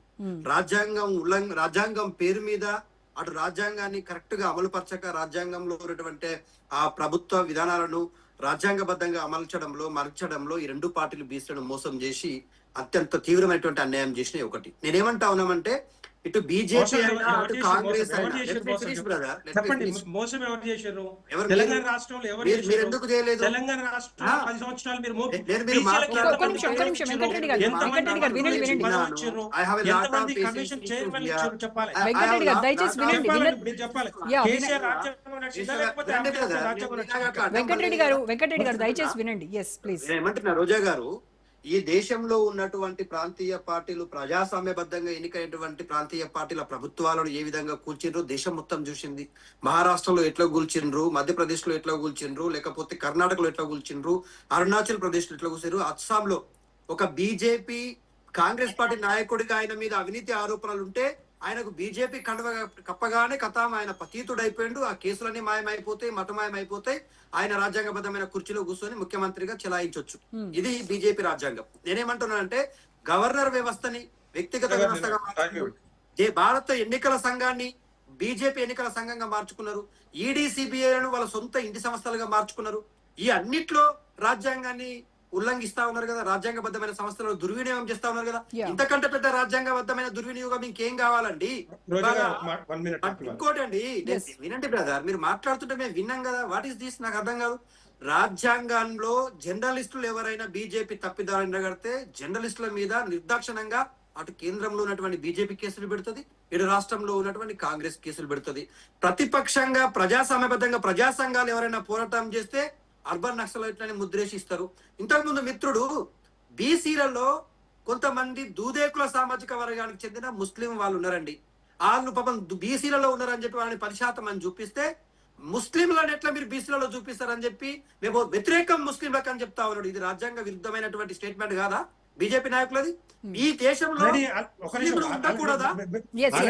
వెంకటరెడ్డి గారు మాట్లాడండి. దత్తాత్రేయ గారు ఒక్క నిమిషం, దీనిపైన రెస్పాండ్ అవ్వండి. ఒక్క నిమిషం. నేను సమాధానం చెప్తాను. మీకు తెలియకపోతే సమాధానం చెప్తాను. మీకు తెలియకపోతే సమాధానం చెప్తాను. నా దగ్గర ఉంది సమాధానం. మేము వ్యతిరేకం కాదు. వెంకటరెడ్డి గారు ఒక్క నిమిషం. కంప్లీట్ చేసిన తర్వాత మీరు అన్ని పాయింట్స్ మాట్లాడండి. నేను ఏమంటున్నా మేడం, బీజేపీ నాయకులకు వచ్చేది గిది నోట్లు నూరు పెట్టి మాట్లాడే వ్యక్తుల యొక్క వాళ్ళ తప్పులను ఎండగడుతుంటే వాళ్ళు చెప్పండి విషయం చెప్పండి. నేనేమంటున్నా మేడం, ఇవాళ మాట్లాడేటువంటి స్వేచ్ఛ లేకుండా చేసిండ్రు. ప్రజాస్వామ్యం బతికించ ఒక దేవుడి గర్భగుడిలో ఆసిఫా అనేటువంటి ఒక ఆడపిల్లని మానభంగం చేసిన వాళ్ళ మీద కేసులు పెట్టండి రా నాయన అంటే చేసినటువంటి వ్యక్తి మా సామాజిక వర్గం లేకపోతే మా రిలీజియన్ అని చెప్పేసి రక్షించేటువంటి ప్రయత్నం చేస్తారు. మానభంగాల్లో కూడా మతాన్ని వెతికేటువంటి నాయకులతో మేము ఏం మాట్లాడతామండి? మైనార్టీలు ఈ దేశంలో ఉండకూడదా? మైనార్టీలకు ఈ దేశంలో జీవించే హక్కు లేదా? వెంకటరెడ్డి గారు మాట్లాడమని. నేనేమంటున్నా, ఇప్పుడు ఇక్కడ తెలంగాణ రాష్ట్రంలో 10 సంవత్సరాలు కేసీఆర్ గారికి మంచి అవకాశం ఇచ్చారు. కానీ రాజ్యాంగాన్ని తుంగలో తొక్కి ఆయనను గెలిపిస్తే 63 సీట్లు వస్తే 2014లో ఆయన ఏం చేసిండు? రాజ్యాంగాన్ని తుంగలో తొక్కి మరి ఎంతమంది ఎమ్మెల్యేని చేర్చుకున్నారు? రెండోసారి మీరెందుకు మాట్లాడతారు? మీరెందుకు మాట్లాడతారు? ఒక నిమిషం ఉండండి. రెండోసారి 88 మంది ఎమ్మెల్యేలు గెలిపిస్తే రాజ్యాంగం కేసీఆర్ గారిని లేకపోతే బీఆర్ఎస్ పార్టీని ఆ టీఆర్ఎస్ పార్టీని ఆయన ఏం చేసిండు? కనీసం సిఎల్పి లేకుండా ఒక రాజ్యాంగంలో ప్రతిపక్షాలు ఉండొద్దు అనే ఆలోచనతోటి, దుర్మార్గమైన ఆలోచనతోటి కాంగ్రెస్ పార్టీని, టీడీపీని, సిపిఐ ఎమ్మెల్యేని చేర్చుకొని ఒక నియంత పాలనలాగా కేసీఆర్ రాజ్యాంగం నడిపించాలని ఆలోచన. మరి అది ఎందుకు వచ్చిందో నాకు అర్థం కాదు. ప్రతిపక్షాలు ఉంటేనే స్ట్రాంగ్ డెవలప్మెంట్ కానీ లేకపోతే సంక్షేమ పథకాలు అమలు అవుతాయని తెలుసు, కానీ అవి కాదు అని చెప్పి ఒక నియంత్రణ పాలనలాగా తీసుకొచ్చి అందుకనే ఇన్ని కేసులు పెడతా ఉన్నారు. ఇన్ని కేసుల మీద దర్యాప్తు జరుగుతా ఉంది. వాటికి సమాధానం చెప్పుకోలేక ఈ రోజు కింద మీద మారుతా ఉన్నారు కేటీఆర్ గారిని. ఈ కేసులు ఈ విచారణకు సంబంధించి వెంకటరెడ్డి గారు ఒక నిమిషం వినండి. ఈ కేసులు ఈ విచారణలు వీటన్నింటికి సంబంధించి బీజేపీ నాయకులు విమర్శిస్తున్నారు కదా, కాంగ్రెస్ బీఆర్ఎస్ ఒకటే, ఇదంతా జస్ట్ టైం పాస్ చేస్తున్నారు, వాళ్ళిద్దరూ కలిసి ఆటలాడుతున్నారు అని విమర్శిస్తున్నారు కదా. మరి మీ పరిధిలో సిబిఐ ఎంక్వైరీ చేయమని చెప్పేసి రాష్ట్ర ప్రభుత్వం అడిగినప్పుడు మరి దానికి ఎందుకు మీరు ముందుకు రావట్లేదు? రోజా గారు, ఒకటి చిన్న, నేను ఆల్రెడీ చాలా సార్లు చాలా డిబేట్లలో కూడా మాట్లాడాను.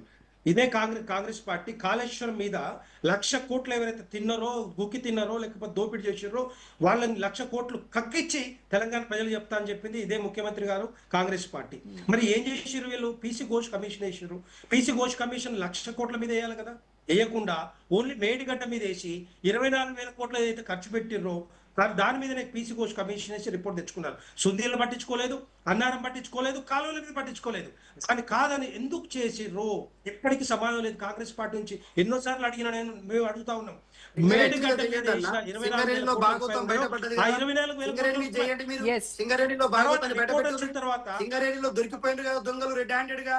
ముఖ్యమంత్రి గారే స్వయంగా బావమరిదికి అప్పచెప్తున్నామని ఒప్పుకుని ఆ టెండర్ రిపోర్ట్ వచ్చిన తర్వాత వాళ్ళ చేతుల్లో కేంద్ర మంత్రి వాటా ఉందా మరి దాంట్లో? సిబిఐకి ఇచ్చారు కిషన్ రెడ్డి వీళ్ళు. గారి వాటా ఎందుకంటే ఉందా? వాళ్ళ సింగరేణిలో భయంతోటి కిషన్ రెడ్డి గారి వాళ్ళు వాటా చేయలేక ఎంత? వాళ్ళు చర్యలు తీసుకోలేక వీళ్ళ మధ్యలో చీకటి ఒప్పందం తోటి చేసిన పనే కనపడతా ఉంది. సింగరేణిలో కిషన్ చీకటి రెడ్డి గారి ఒప్పందం వాటా ఉందా, చెప్తున్నా. లేకపోతే చీకటి సింగరేణిలో పొలంలో కిషన్ రెడ్డి గారికి చీకటి ఒప్పందాలు ఉన్నాయా? వెంకటరెడ్డి గారు సింగరేణి కుంభకోణం బయటకు వచ్చింది కదా, దానిపైన మీరు చర్యలు తీసుకుంటారా లేదా? ఈ రోజు బీఆర్ఎస్ పార్టీ నాయకుల్ని జైలు పంపైన రోజా గారు. వెంకటరెడ్డి గారు, హలో. ఎస్ బీఆర్ఎస్ రోజా గారు చెప్పండి. బీఆర్ఎస్ నాయకులు డిమాండ్ వినపడలేదు. చేస్తున్నారు, సింగరేణి కుంభకోణం బయటకు వచ్చింది, దీనిపైన మరి మీరు ఎందుకు సిబిఐ ఎంక్వైరీ చేయరు?